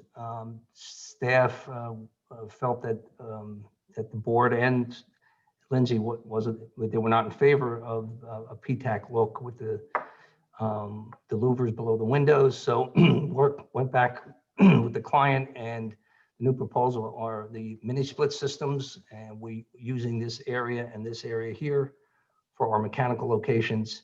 All the mechanical devices are screened with a louver baffle, as you see here in the corner. We have a roof deck that is 1,575 square foot occupied roof deck. That's bordered by a airline cable, stainless steel cable design railing that wraps around this way and here. The green roof is 1,749 square feet between this green roof buffer and this corner section of the green roof here. So we have a total of 1,749 square feet of green roof and 1,575 square foot occupied roof deck. Down in the bottom left, you see the trade design that we're proposing for the green roof. Moving on to the elevations, we wanted to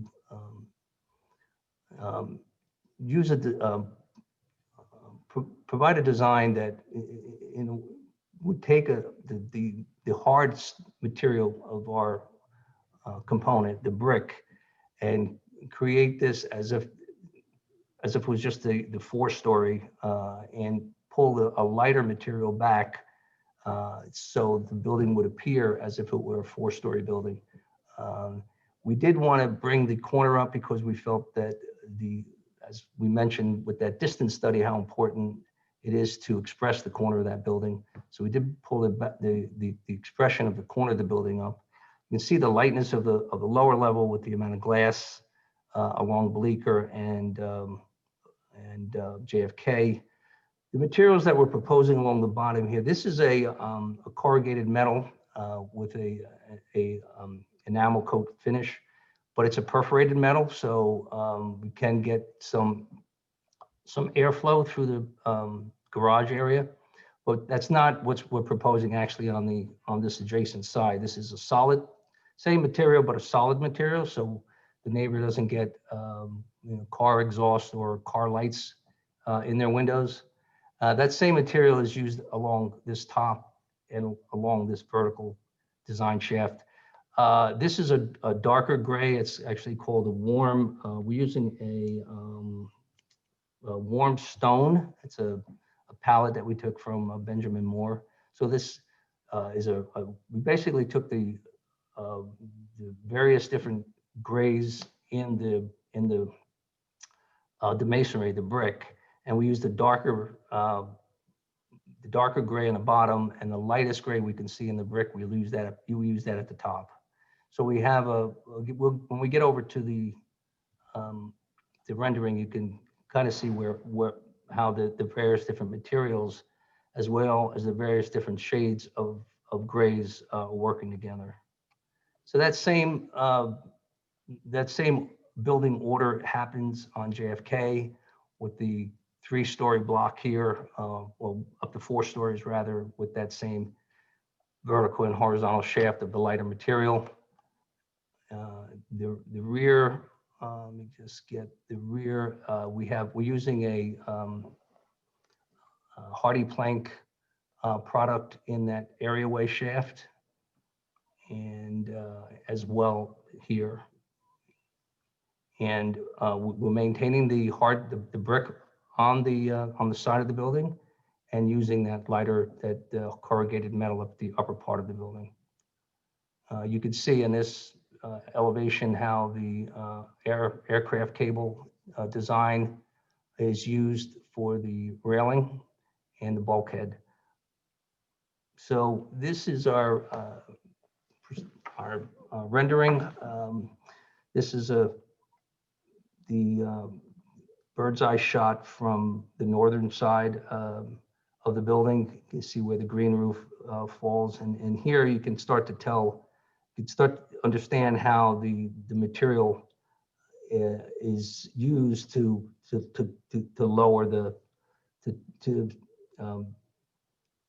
project a more a lower elevation on these first 4 floors. And this is the view from that 5-point intersection, and how we felt that this was such a dynamic component facing the intersection that we wanted that to stand out. As to the engineering, we of course proposed a 100-year storm retention system. There's a retention tank below the parking garage right in this area, and that water is retained and at the 100-year storm level. We have comments from engineering as well as the MUA that we have reviewed, and we are in agreement with their comments, and we can satisfy their concerns.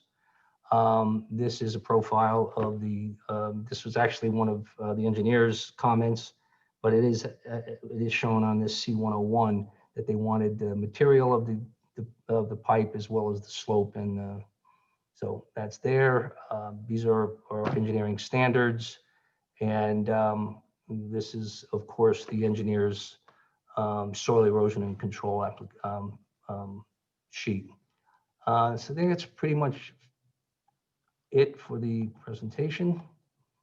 Okay, great. Thank you, Dennis. And all of the stormwater detention, all that was also reviewed by Hudson County during Yes, this is the same application, the same documents that were presented to Hudson County. Great.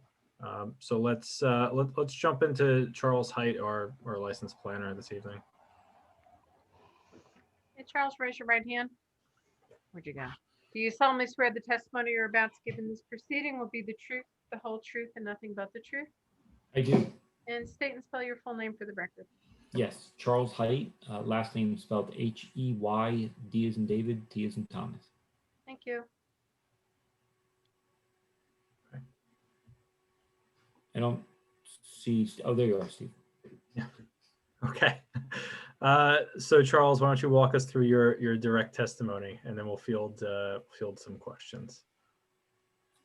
I'd be happy to do so. And we accept Mr. Height's qualifications. I'm Sorry. assuming your license is still valid. It is still current. More importantly, I was happy to see you accepted my associate, Carolyn Worstel. We've been working together for better part of 2 years now, and she recently was licensed. So I hope you are appreciating her testimony more than mine. So I am still a professional planner in the state of New Jersey, just for anyone in the public. We did get engaged to review this application. We had been working on this project for quite some time since the initial conception. We did do a density and land use study, which I will cover in my testimony. And I think I just want to highlight a few of the design aspects that I'll be addressing in terms of the bulk variances with this project. So I will share my screen. The first thing I wanted to cover is a land use analysis and density analysis. Because we are requesting a D1 use variance, we really need to meet the tests of particular suitability. So first and foremost, as was mentioned by Mr. Davino, we are on a lot that's substantially larger. If we go to the architectural plans, the lot's at the corner of Bleecker and Kennedy. It's just a little over 6,000 square feet, which usually is in Jersey City standards, the minimum standard for multifamily use. But here in the R1, because it's not permitted explicitly, we do need a use variance. But given that it's a substantially larger lot, where the minimum is standard in the R1 is 25,000 square feet, I think that's one of the first particular suitable attributes. The second, we are located at a corner lot. The orientation of the plans actually is having the north, the page down. You'll see this in some of the other aerials I had, and also the aerial that Mr. Davino provided. So we're at what I would argue is one of the best corners to be on. It's a northern corner where you have most of your impacts into the right of way. One of the points that we were discussing and Mr. Davino created an exhibit was that this intersection is actually a 5-leg intersection, which is substantially larger than your typical intersection. Kennedy Boulevard is a 4-way road. You also have the merging of, I believe, Nelson and Kennedy just to the north. So we are at a really great location. We are also along Kennedy Boulevard. So I'll shift to our land use exhibit. We did do somewhat of a unique study area. We captured the block that the property sits on, 2105. We also went north and south along Kennedy to identify other commercial uses. And I think when we did that, we realized that there is a bit of commercial activity. You can see from all this, all these listings, we did identify a number of commercial and mixed-use buildings within the vicinity. So I'll quickly scroll to the land use exhibit that we prepared. So you should have this in your packet. We did not update this since we initially submitted it in June. Essentially, just to orient the board by way of the colors, yellow is residential, that's pretty standard. Red is commercial. Blue is institutional, churches, schools, things of that nature. And anything in orange is more or less a mix of yellow, residential, and commercial. So orange is mixed use. Just to familiarize the board with some of the land uses, this is a site highlighted in red, the red outline. The study area that we looked at is highlighted in red. Like I said, we went to the block south and north along Kennedy. We also included the properties east of block 2105 and the block to the north in terms of the density analysis. So that's why we have this shape here. But first and foremost, to the north, to the immediate south, you do have a mixed-use building with a realtor's office on the ground floor and apartments above.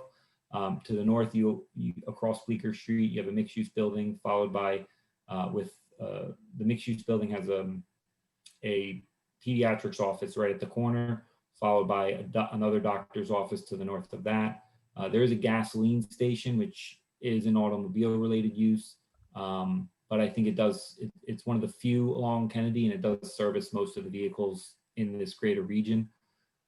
There's a new office building to the north of that, and that's a full 3-story new office building.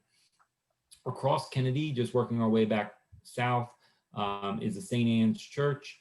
There's a charter school that's at the corner of Congress and Nelson. And at the corner, there's the Standard Tile store, which is a 1-story triangular building.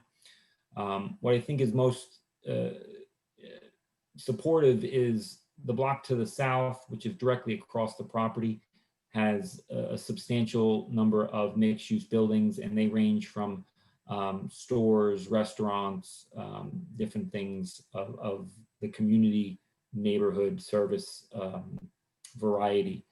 So with respect to consistency with the surrounding uses, I think what we are proposing is a balance of maintaining the mixed use. It's utilizing a corner for a ground floor commercial, which is typically where you would locate ground floor commercial throughout the city. And just in this neighborhood, what we identified was a good, healthy mix of commercial uses. So we did try and retain the commercial portion of this use.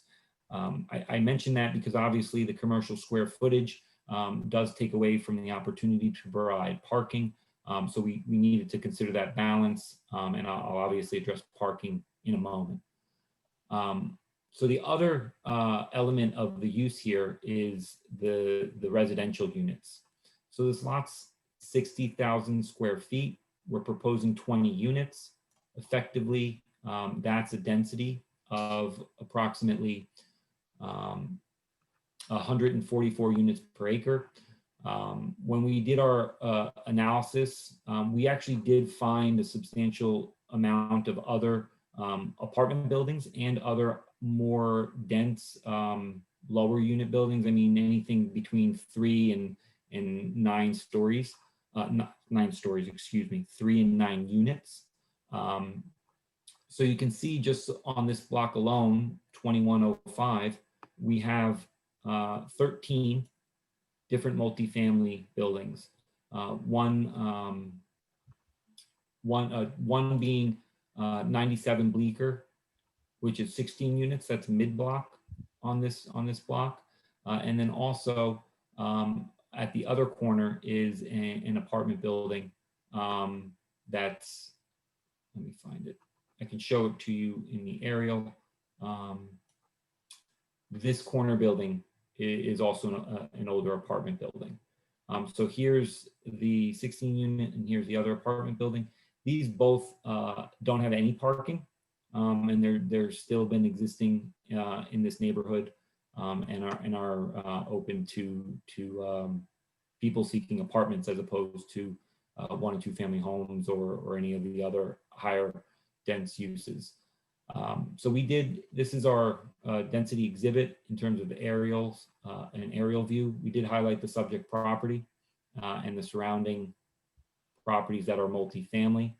Obviously, there are other 1 and 2 family homes in the interior block, if you're following my cursor.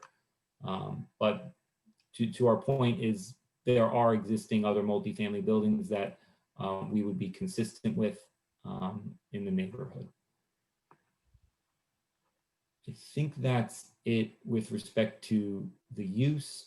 I'll shift gears in terms of building height. One of the issues we did discuss early on in this application is how this 5-story structure, which we do need a D6 use variance for, relates to the buildings around it. Obviously, being at the corner from an urban design standpoint, we think that a taller structure is appropriate.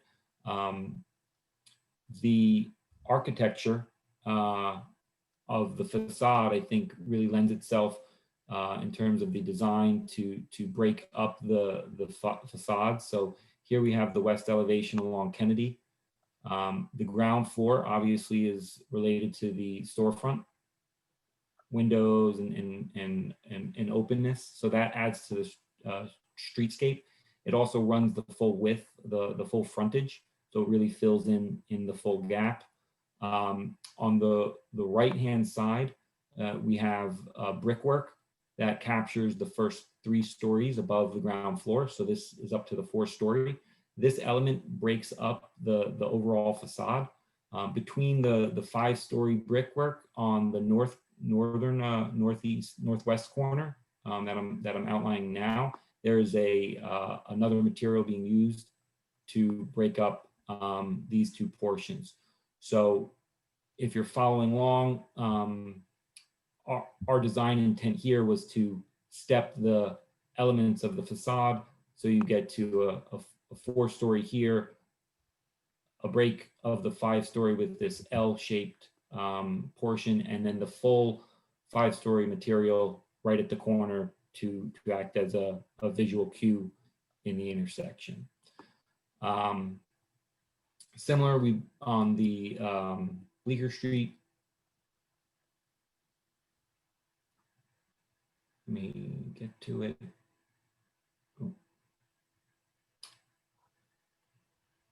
On the Bleecker Street side, where we're locating the garage, we do break up the facade in a similar fashion where we're capturing the 4-story element here and then the 5-story at the corner. So I think with respect to design, what's being supported is really a good urban design technique and adds to the overall aesthetics of the building.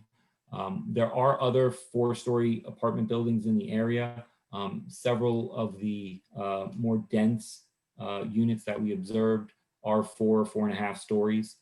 Again, I just want to call out that they do not provide parking. They are older structures, but we're trying to achieve both the ground floor commercial, some off-street parking, as well as the proposed 4-story of residential. With respect to the other bulk variances, the site is doing a number of things.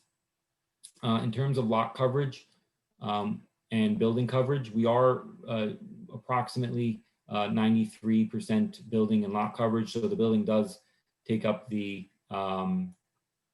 majority of the site. And because of that, we are proposing a stormwater management system that was designed by an engineer and will be reviewed by city engineering to account for any stormwater impacts. That's an improvement over existing conditions where the existing site is improved 100%. The requirement's 85, so we're reducing the impervious coverage, adding in the stormwater management system. We are also adding in a substantial amount of green roofs that Mr. Davino called out on the roof plan.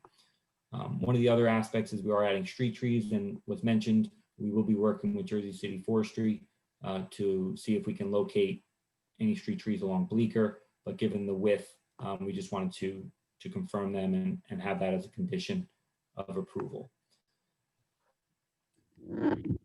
Building coverage, I think Mr. Davino really captured the issue with the side yards and what would effectively be the rear yard. So the city obviously has a definitional requirement where the narrower width is the front. The lot line opposing that is the technical rear. So this is actually the rear. This is a side along Bleecker, and then the lot opposing that is another side yard. So we've stepped the building back to accommodate both structures on the adjacent lots here.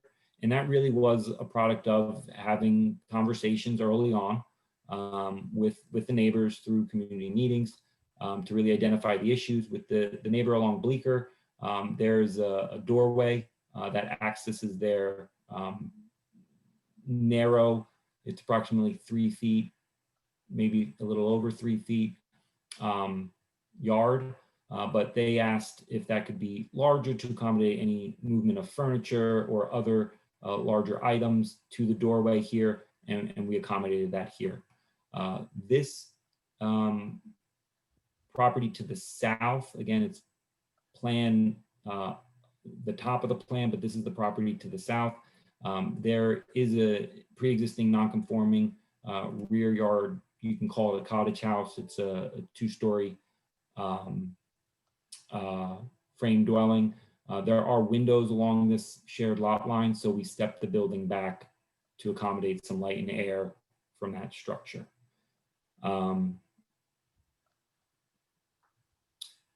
That's yards. The other issue we obviously dealt with was parking. So this board hears applications like this very much where you're trying to balance parking. I'm shifting to A100, which gives a view of the site plan. So we did feel that the community, the commercial retail space at this corner was a vital component for the neighborhood. So maintaining that as well as the lobby space really yielded space on the rear portion of the site along Bleecker to provide for parking. So the benefit here is we do have a compliant curb cut. It's on the side street. That was a requirement for city for county approval. This space, in terms of the parking dimensions, do comply. It does provide an ADA space. The total parking count is 9. In the R1 for 1 and 2 family homes, the standard is either 0 or 1:1. We always try to achieve a 1:1 ratio. Have we not provided the commercial, I think we certainly could have achieved a 1:1 parking ratio with a different arrangement, or something closer to 1:1. But we settled on approximately 0.5. We did increase the provision of bicycle parking to 1:1, so there are spaces for 20 bicycles. This board's familiar with Kennedy. It's a major thoroughfare, north-south arterial road. There is substantial bus service, jitney service, and also, given that there are a mix of uses in the neighborhood along Kennedy, it's likely that people will be able to not have to rely on vehicles and as much, and utilize some of the neighborhood services along Kennedy. That was our thinking with respect to parking. We do need relief, where 9 spaces are proposed and 20 are required. And lastly, in terms of detailing the variances, we do need relief for proximity of a bulkhead to a frontage. I'll just call it out here. We have a bulkhead staircase located along Bleecker, and this is really just a component of where the lobby is. The roof is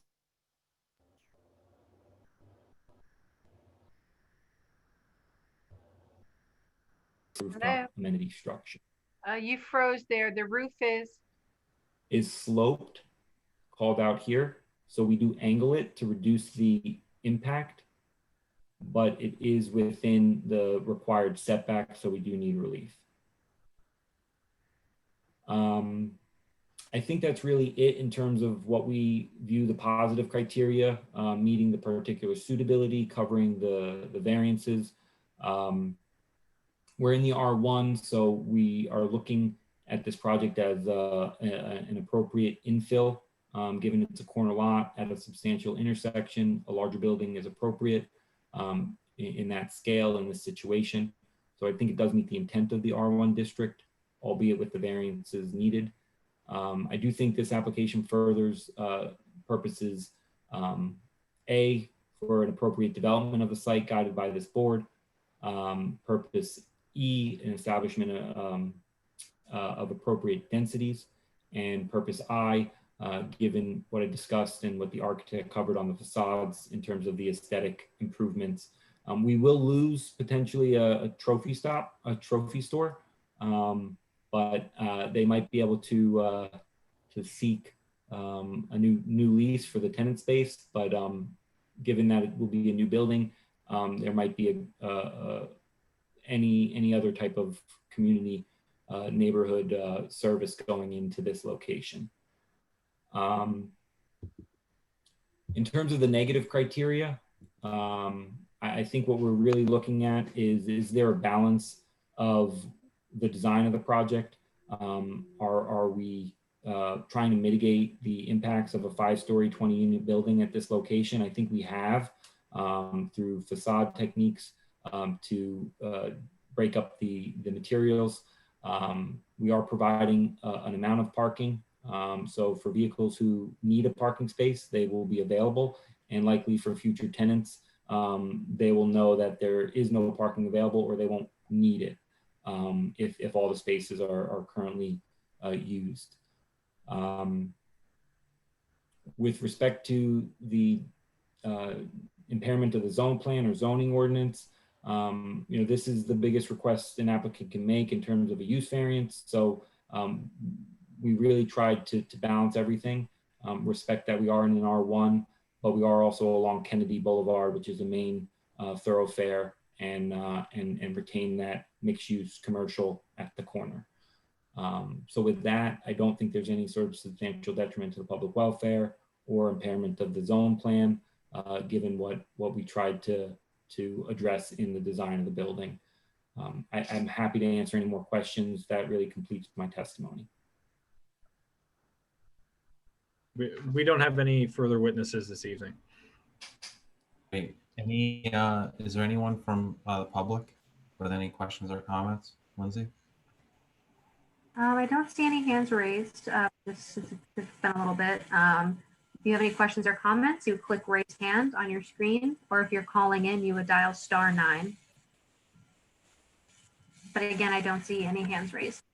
Okay. Then we're going to close the public portion of this application. Staff, any comments? I have a quick question, please. Sure.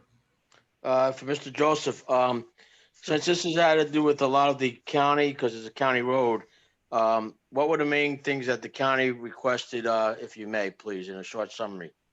Sure. So the county was, that went pretty smoothly for a county meeting in my experience. The impact of their road was minimal. So it was mostly technical comments regarding stormwater detention, using their tree details rather than the city's tree details.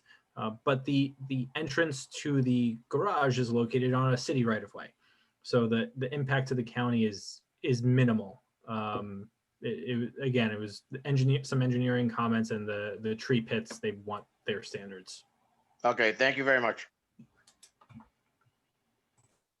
Okay. Any staff notes?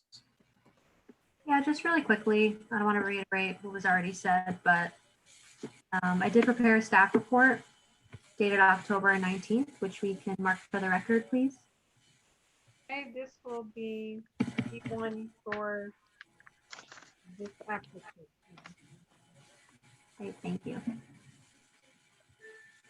So, as you heard, currently this site includes a parking lot and a mixed-use building, chain link fencing. And so for this proposal includes ground floor parking with 4 stories of residential above, plus the proposed commercial space on JFK, thus retaining the existing commercial space, which, as you've heard, is a mixed-use corridor on JFK. This is an oversized corner lot, therefore it's suited to the multifamily building with ground floor commercial that's proposed. An existing curb cut is being utilized. Stormwater detention is proposed, where currently there is no on-site detention. The green roof also provides stormwater retention, and it's pretty significant in size. It's over 1,500 square feet.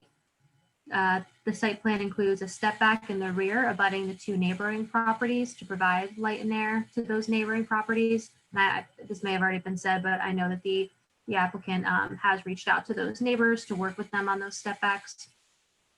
Plus, there's a side yard step back along approximately 65 feet of the side yard opposite of Bleecker. Again, this is an oversized corner lot along a mixed-use corridor, which also includes a range of density, which the proposed density for this building falls into, meaning falls into the range of densities in this area. It's the opinion of staff that the testimony provided is satisfactory. Staff recommends approval with the conditions in my report. I'd also like to add that the applicant shall work with the Division of Forestry, and street trees shall be shown on final signature plans or proof of a payment in lieu of planting street trees if it's if the forester determines that they're not is not feasible for this site, this proof of payment to the Division of Forestry shall be submitted prior to the issuance of a CO. Again, with that, staff recommends approval with those conditions. And I'd be happy to answer any questions. The applicant accepts all conditions. Sorry. Sorry. Yep.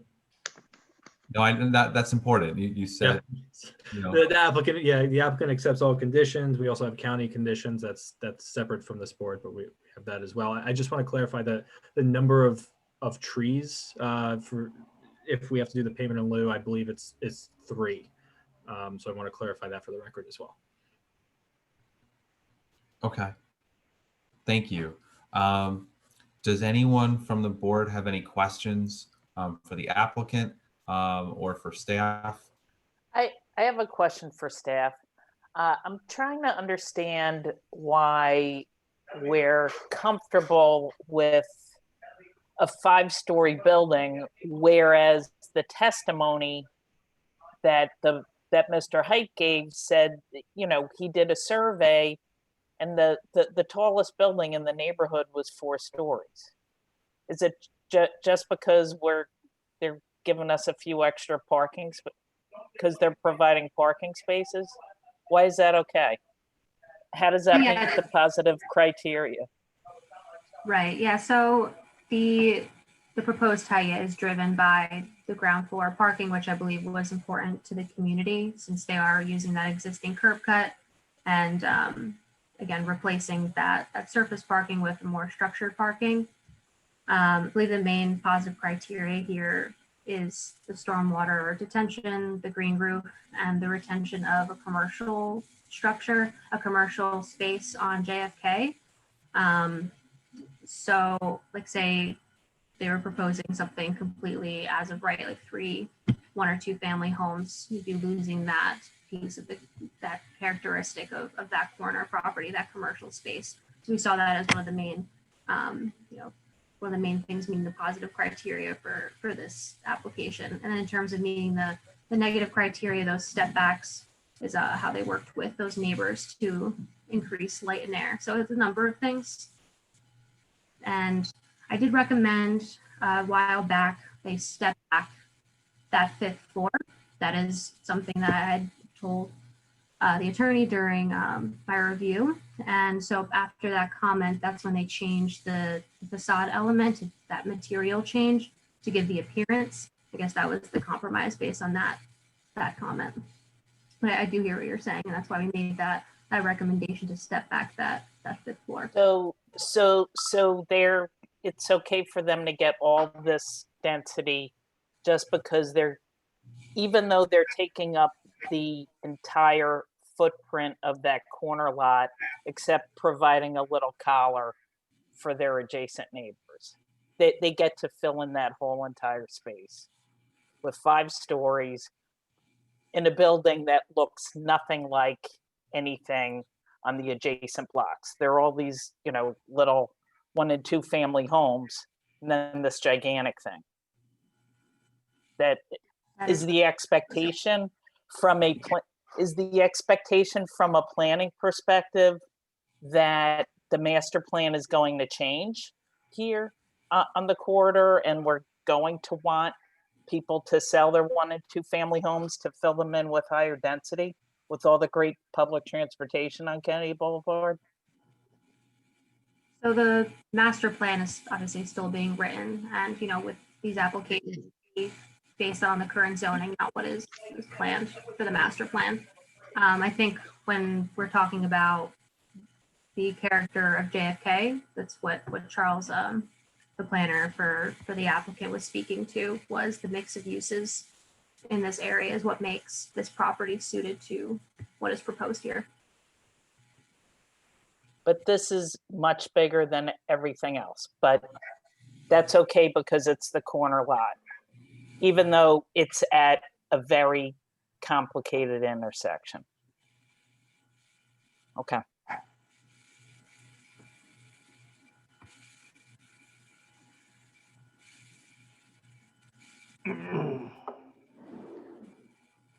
Kate, do you want the applicant to address this? I mean, I understand your concerns I mean, I think Sure, they could. It's, I don't think it's necessary. If they'd like to on the record, that's fine. okay. Steve, I mean, I'd like to just point out to the board that maybe a block and a half away on Kennedy Boulevard, there is a 5-story building. And I think it's important to note that, you know, Bleecker is a one-way going east. So any vehicles that leave the site will be going away from Kennedy Boulevard, which, you know, makes it a safe exit from the site. So they would make a right-hand turn coming out of the building. The entrance to the parking garage actually was brought up by county, and we have a substantial distance off the corner, which makes it also safe to exit the building.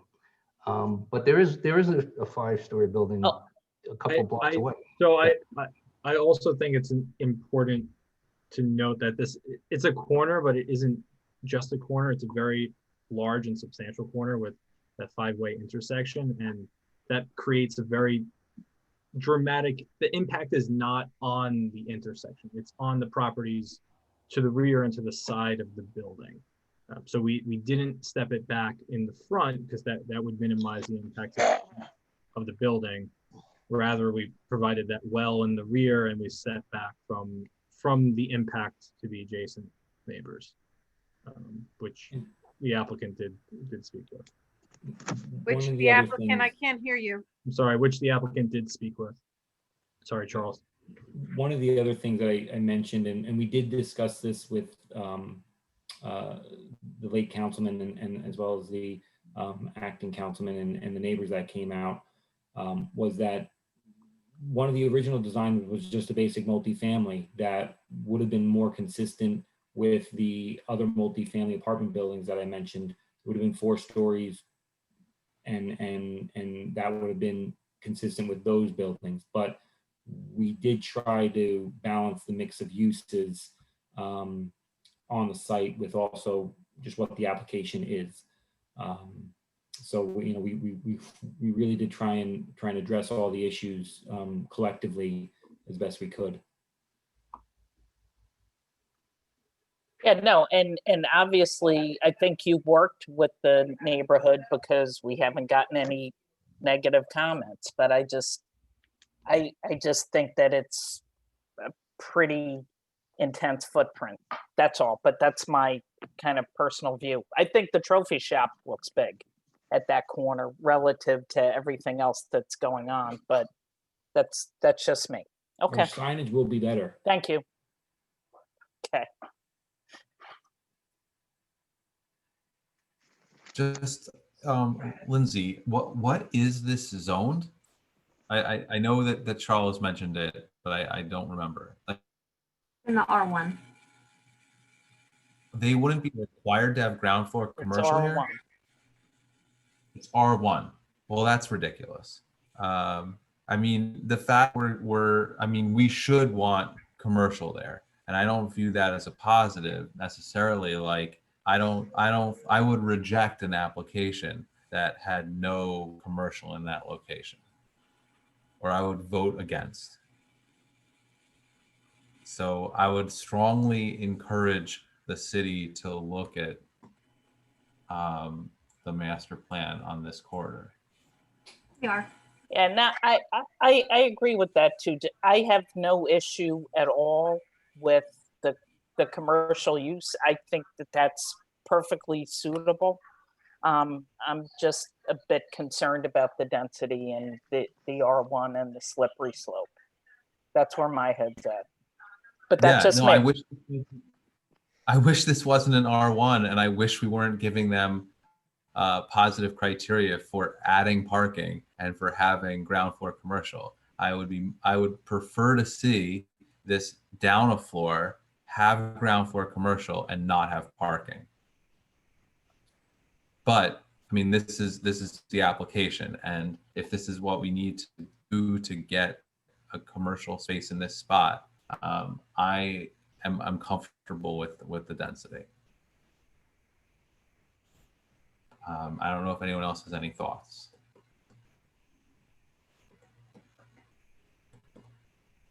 If not, I mean, Well, yeah. we have commercial space in that spot. Yes, we currently do. And I like trophy stores because it's one of the few places for a modest amount of money you could buy achievement and immortality. You can make yourself the all-state whatever from Idaho and put it on your mantle. World's best. Certain that all of my Biddy basketball statues are trophies are from that store. There you go. We had a last meeting. We had an issue with the building, not that far away down Kennedy.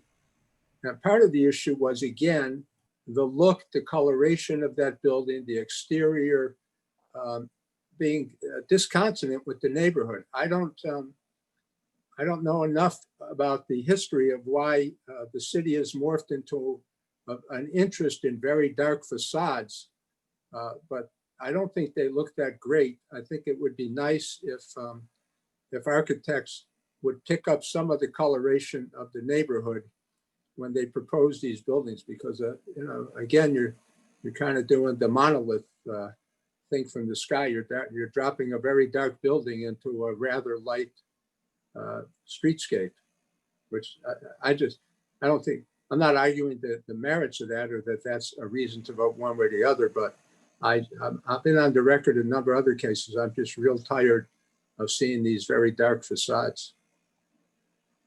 Mr. Chairman, that we used a very light brick. That was one of the design criteria from the client, that we used a very light gray tones in our facade, and even the material, all the glass that we're using, and even the material of the upper section of the facade is a light gray. So we did consciously pick lighter colors for the building. Yeah, we apologize if the rendering it doesn't reflect that very well, but the colors are light. We're certainly willing to work with staff further on color selections. The only other thing I'd like to point out, because my client sent me a message to correct this on the record, is that the trophy store is not operating anymore. The owner of that retired. So it's not currently open. I know. I'm sorry. Okay. The rendering does have the windows appearing gray, so it definitely does make it the appearance in the image of dark, but those windows will be clear, obviously shaded if the residents want them shaded, but they'll be transparent glass. Yeah, I mean, it could just be, I mean, one of the handicaps of these Zooms is we don't, I'm seeing what I see on my screen, which the colors may be different on my friend's screen, but also while you're going on, I don't have any opportunity, none of us do, to flip the pages and look back. We only see what we see at the time. So right now I don't have any visual memory, but when I saw it this afternoon, it looked pretty dark to me, but I appreciate the explanation. Okay. Does anyone else have any questions or comments? If not, does anyone want to make a motion? Make a motion on Z19-115 for approval with the staff conditions. I'll second it.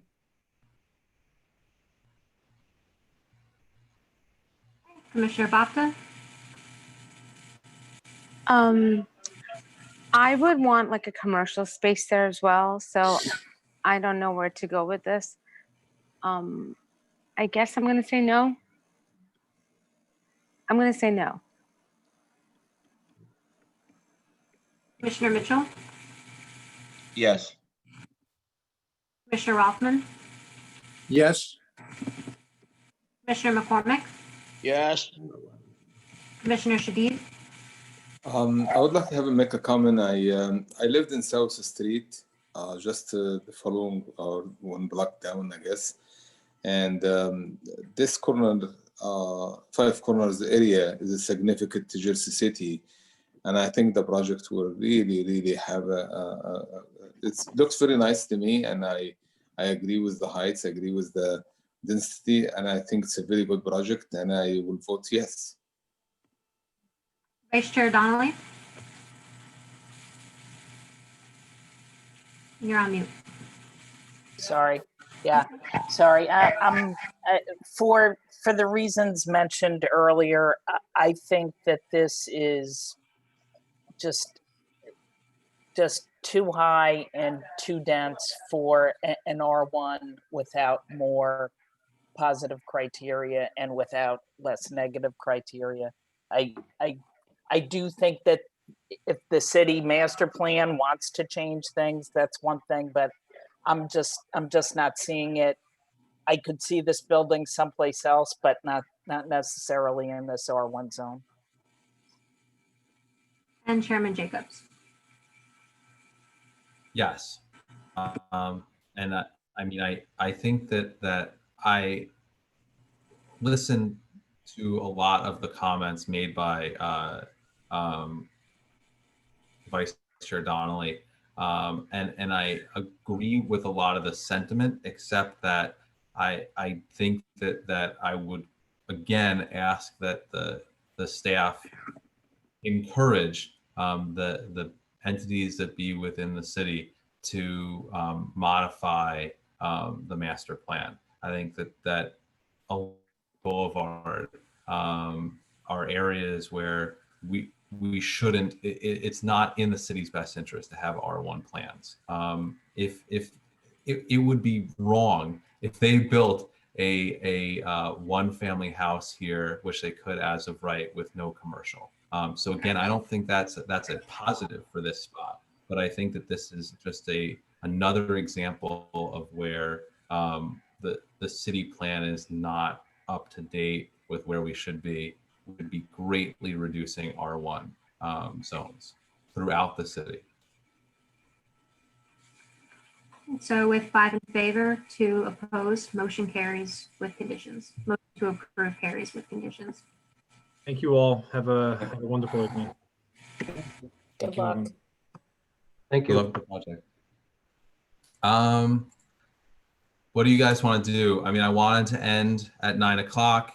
Charles spoke for 40 minutes, so we didn't. It's a little past 9:15.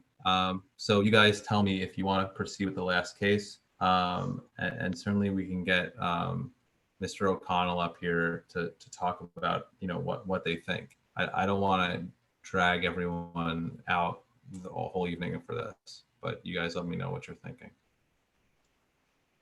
I think let's try to get done with it, because otherwise we're gonna be pushing it off. We'll get it backed up as it is already. Try to get it done real fast. Second. Who knows how fast it'll be, we'll try very hard.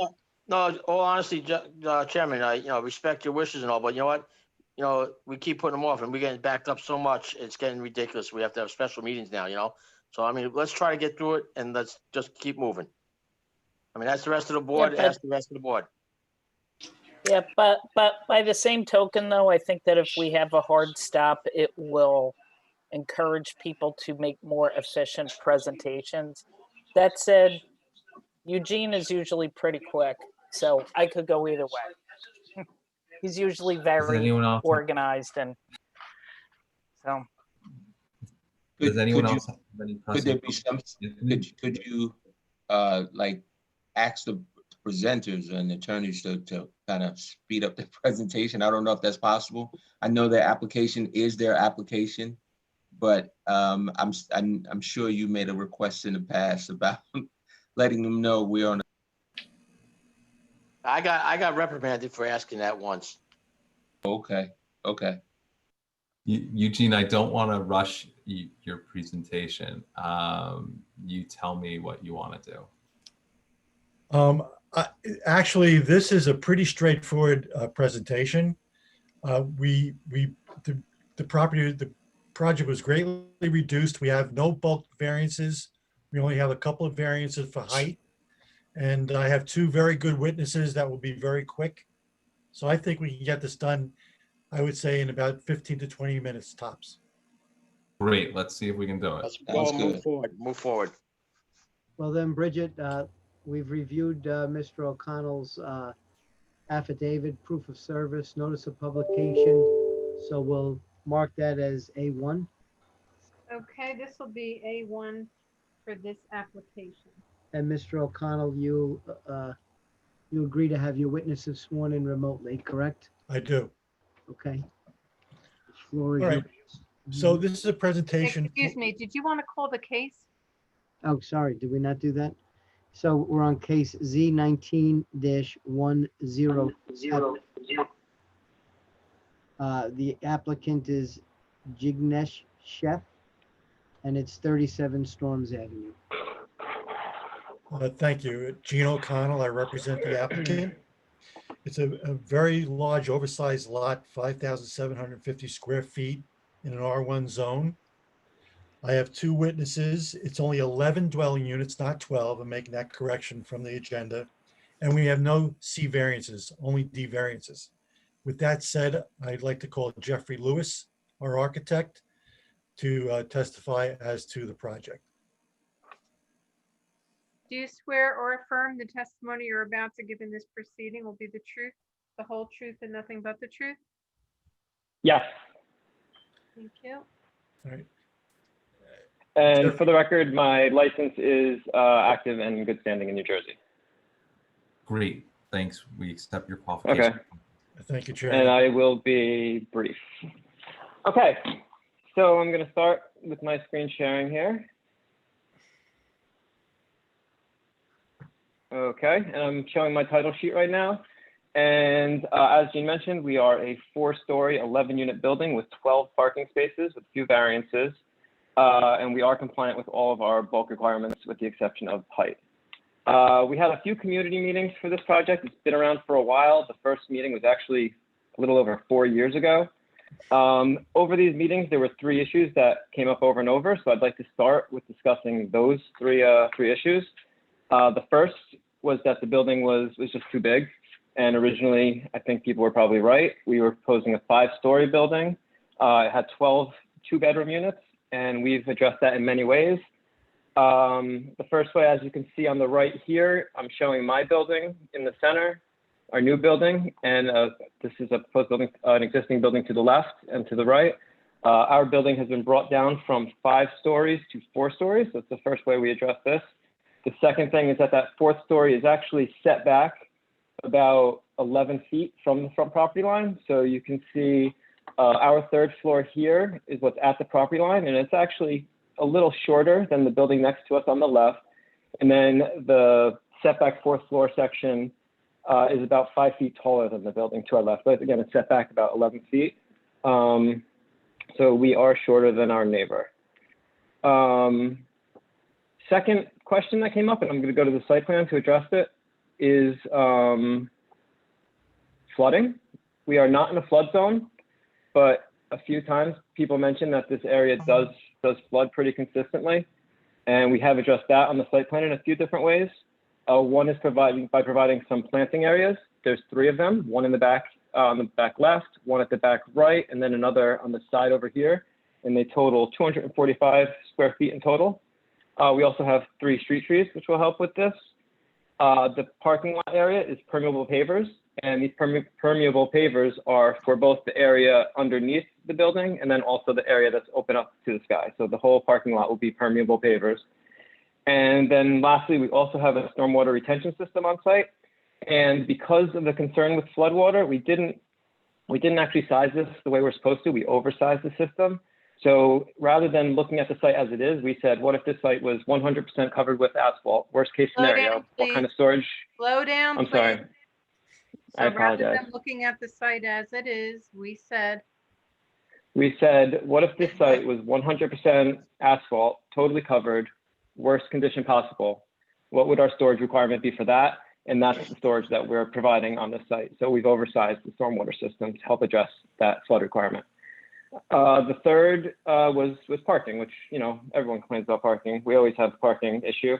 But on here, I've come to this site and to this area a few times, and Storms Avenue is not a great place to park. I agree with the tenants here for the most part. So we tried on the first floor to provide as much parking as we can. You can see we're providing 12 spaces for an 11-unit building, which is a lot. But also previously tenants had a concern that the 2-bedroom units would have 2 roommates. And with 12, well, previously we had like 12 2-bedroom units. They thought up to 24 cars would be possible. Here we only have two two-bedroom units now, and the rest are one-bedroom units. We have a total of 13 bedrooms in the entire building. So 13 bedrooms to 12 parking spaces is a really great ratio as far as parking goes. So I think we help to adjust the parking as best we can. And before I switch to go through the floor plans, I want to just briefly discuss the engineering comments that we got. We're okay with all the comments. We could meet all of them. However, we would like to discuss number 14, and perhaps at the end of the presentation, we can decide what to do about it. What was asked was to relocate the handicap space from the back area to be closer to the elevator in the front of the building. We can do that. The reason I put the handicap space back here is because I have this dead space in between the parking spots. I can't use this for a parking space. However, I can use it for the 8x18 aisle, handicap access aisle that I need next to my handicap space. If I can't put the handicap space here and I have to move it to the front, that aisle takes up space 1, the handicap spot is space 2, and all the way to the back. What it ends up doing is I have 11 parking spaces instead of 12. Now, this still meets the R1 requirement for one-to-one parking. However, we would prefer to do the 12 spaces, but if the board thinks that the 11 is more appropriate, then we would switch the plans and do the 11. That's no problem. Sure. Now I'm going to switch over and get to the building floor plans. Just breeze through a couple sheets. And oops. Looking at these, Storms Avenue is on the bottom of the drawing. So this is the front of the building. Starting at the left, we have the main lobby, and access from this lobby are the sprinkler room, because this is a fully sprinklered building, the main staircase and the elevator. And then also we have a door out into the garage area. Besides the cars in the garage, we also have our gas and electric meters, a trash storage room in the front of the garage area. And then in the back over to the right, we have a bicycle storage area. There's a access aisle walkway next to the building, and this can be used both by bicyclists from the garage and by people coming out of this second staircase. On the second floor, the second and third floor are exactly the same. We have 3 one-bedroom units and 1 two-bedroom unit, 4 units total. The one-bedroom units are 550, 550, and 580 square foot, respectively, and the two-bedroom unit is 725 square feet. All of these units are ADA adaptable. They have all the proper clearances, ADA bathroom. All of the units also have a stackable washer dryer. The one-bedroom units, the 2 in the rear, have balconies off of the back.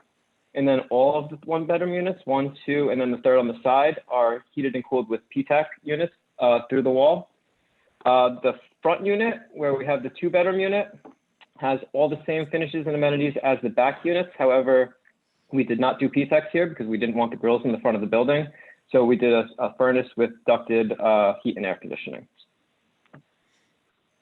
Looking at the 4th floor on the left here, the 3 one-bedroom apartments are exactly the same, no changes. However, because we have this 11-foot step back, we eliminated the 2-bedroom unit in the front and replaced it with a 305 square foot common area. The common area has an ADA bathroom attached to it, and then it has access to the to this roof deck, which was created from that setback, and the roof deck is about 380 square feet.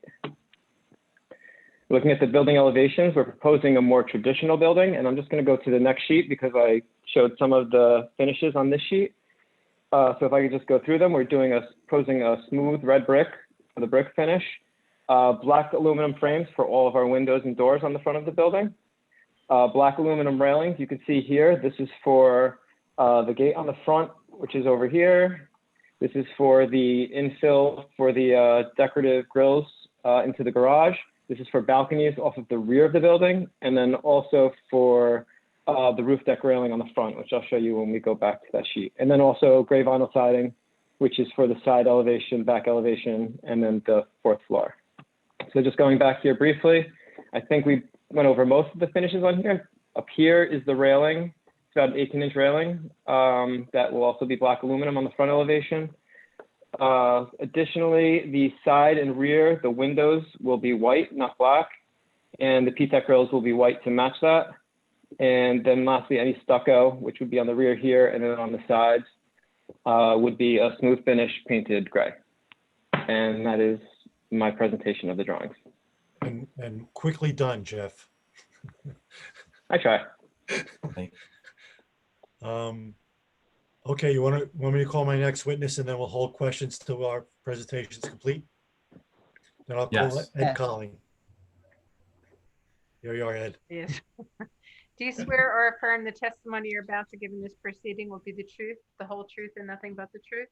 Yeah, yes, I do. And just state your name for the record. First name is Edward, last name is Colling, Kolling, licensed professional planner, and my license is current and paid up to date. So I'll just jump right in. Thanks, Ed. Thank you. Thank you. Thanks, Chairman. And I think it is important to note that we have met all the bulk standards, and I think especially if you look at the rear yard, this is an extra deep lot. It's 115 feet. And the way the R1 standards are written is once you have more than 100 feet, half of that extra distance has to also go into the rear yard. So we have a rear yard that's like 42.5 feet deep. So it definitely provides adequate air and light, open space into the interior of the block, which I think is a positive thing. Of course, that's what's required, but it is also positive as well. This is another one of those R1 neighborhoods where you have a mixture of uses. You have multifamilies, and you also have the traditional 1 and 2 family homes. In fact, when you looked at the cover sheet, you saw that the building next door was very comparable to this building. It's a multifamily building, and in fact, that building has 12 units on a lot that's a little bit smaller. So the density on that property was something like 105 units an acre. Our density is 85. If you go down to the end of the block towards Summit, there's another multifamily of comparable size, red brick, with a density of 93 units an acre. Again, greater than what we have. There's other 6-unit buildings on lots that are half the size, and those densities are 102, 105. They are higher. So this building has been sort of what I would call it right-sized. And it came out of the discussions that the applicant had with the neighbors that's gone on for a while, and they kept going back and forth. So I think at the end of the day, what the architect, Jeff Lewis, has been able to do is really make the building right-sized to be comparable to the other multifamilies on the block, not necessarily overwhelm the smaller buildings on the block, and to be able to provide the parking, which was a very deep concern of the community. There are bus lines nearby on Monticello Avenue and on Summit Avenue, so it does have adequate public transportation. But in this particular neighborhood, it was felt that doing the 1-to-1 or even greater than 1-to-1 would be appropriate. So I think we can say that this property is particularly well suited for the multifamily use, given the character of the area, the mixture of multifamilies that are here, the oversized nature of the lot, proximity to public transportation. All, I think, show that this site would be suitable and capable of accommodating the multifamily. And that's further supported, I think, by the fact that the building has been able to be designed to meet all other bulk criteria other than the D variances that we're here for. I think the property that's being proposed, the development that's proposed, is an appropriate infill given the character of the neighborhood. That's one of the intent and purposes of the R1 district, is to have appropriate infill in this area. And I think it's also a benefit to have that appropriate infill in what is now a vacant lot. I think that better meets the intent of the zone plan, and that would be part of the subparagraph 2A, meaning that the approval of this project would be an appropriate municipal action to guide the appropriate use and development of this property. In terms of the height, again, the height can be accommodated on the site, as you saw the way that Mr. Lewis was able to design the building to fit into the character with the adjacent building, step back the upper floor, meet all the setback criteria. So I think it shows that this building can accommodate, this property can accommodate a building of this height without detrimental impacts and without an overdevelopment. And that's shown by the fact that we can meet the bulk standards again.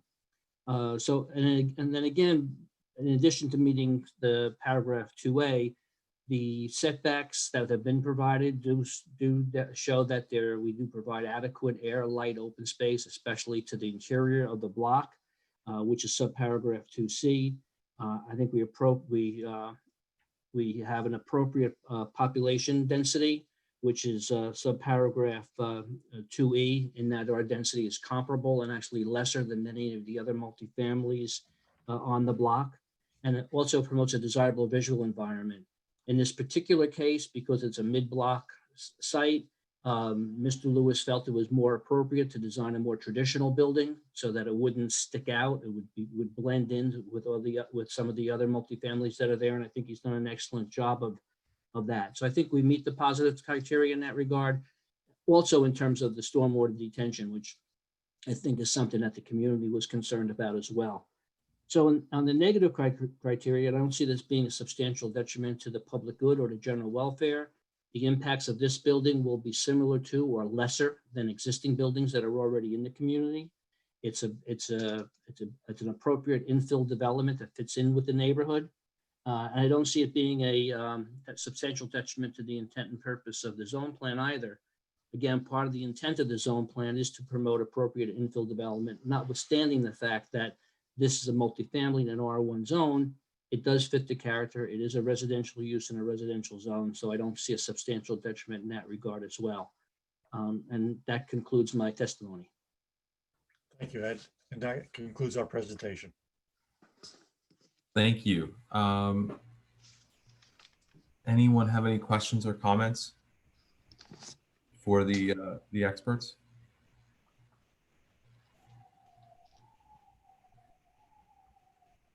Rich, were you saying something? I'm sorry, I was muted. Any public?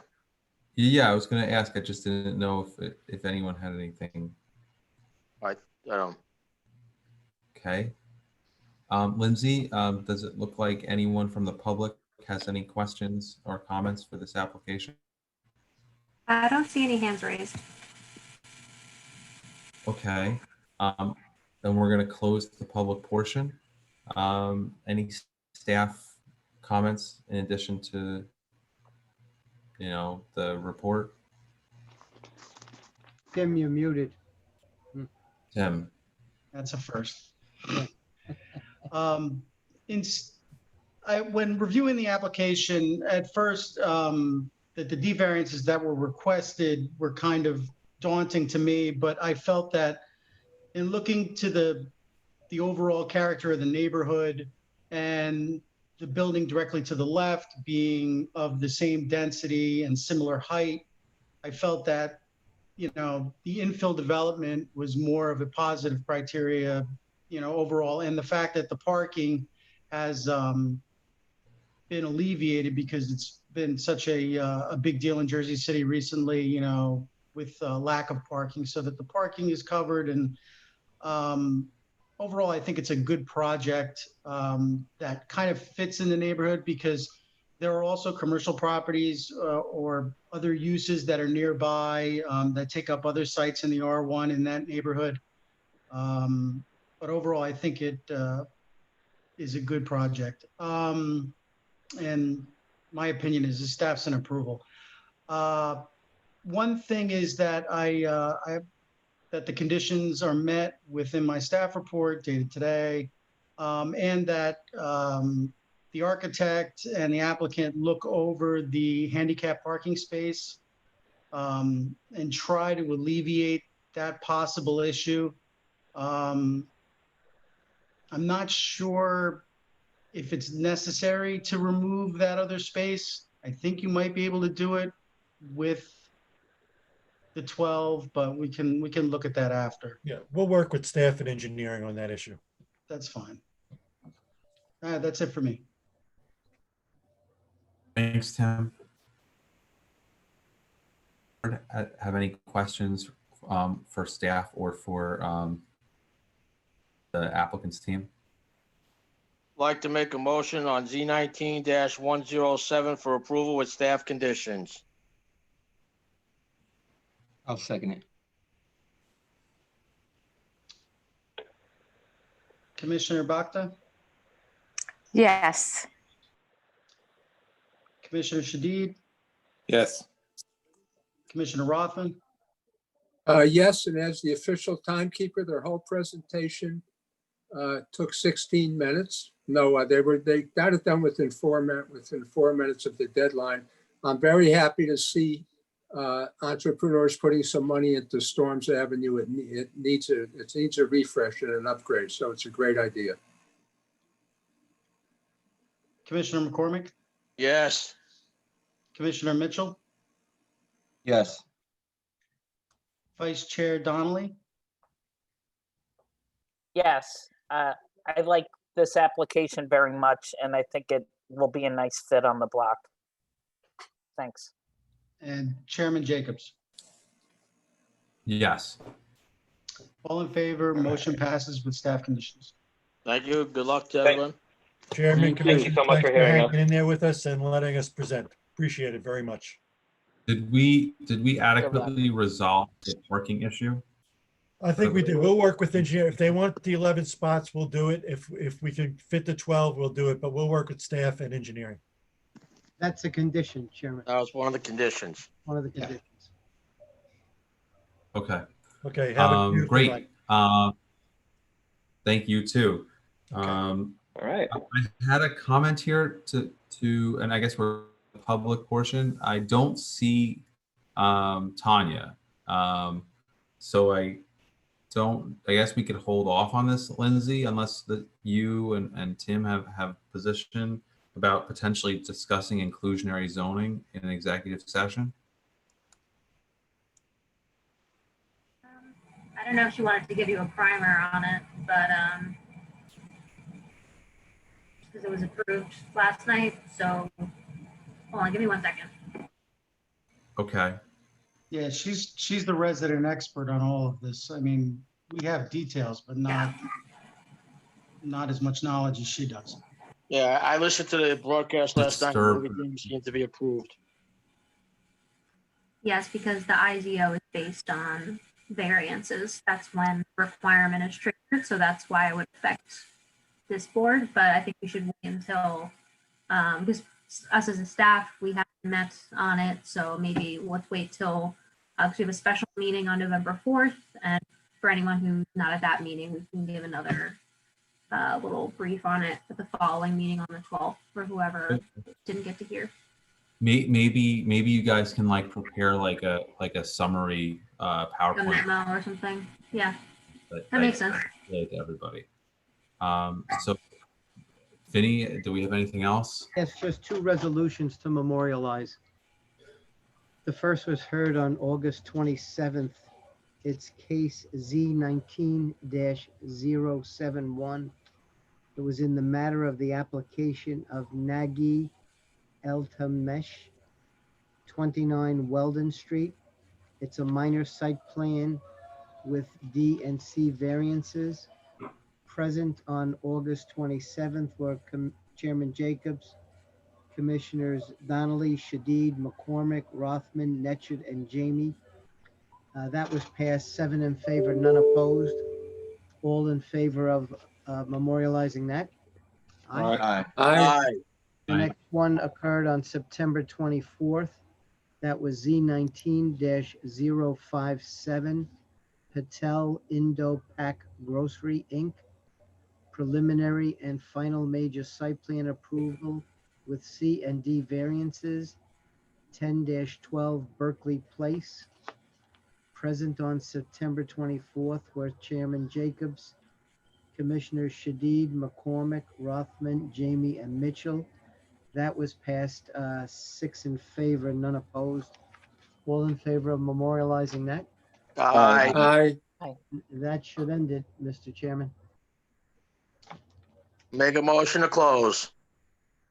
Second. All right. Thank you. Good night. And welcome Commissioner Bakta. Hope that Yes. you enjoyed your first meeting. It was a brief 3-hour meeting. But thanks everyone. We got through 6 applications. So, Thanks to Eugene. Got it He is done in good. now, got it done in 16 now you can minutes. turn on the presidential and watch Are we shout. still on the record? Yes, let's get off the record. The Giants are losing We're 10-7. off the record. All right, All right. all right. All right, good night. Night. Good night, all. All right, Good see you on night. November Night. 4th. Great job, Lindsay, as always. Yeah, Yes. Bye-bye. bye-bye. Thanks Bye-bye. all. Have a good night. What Good do I night. do here?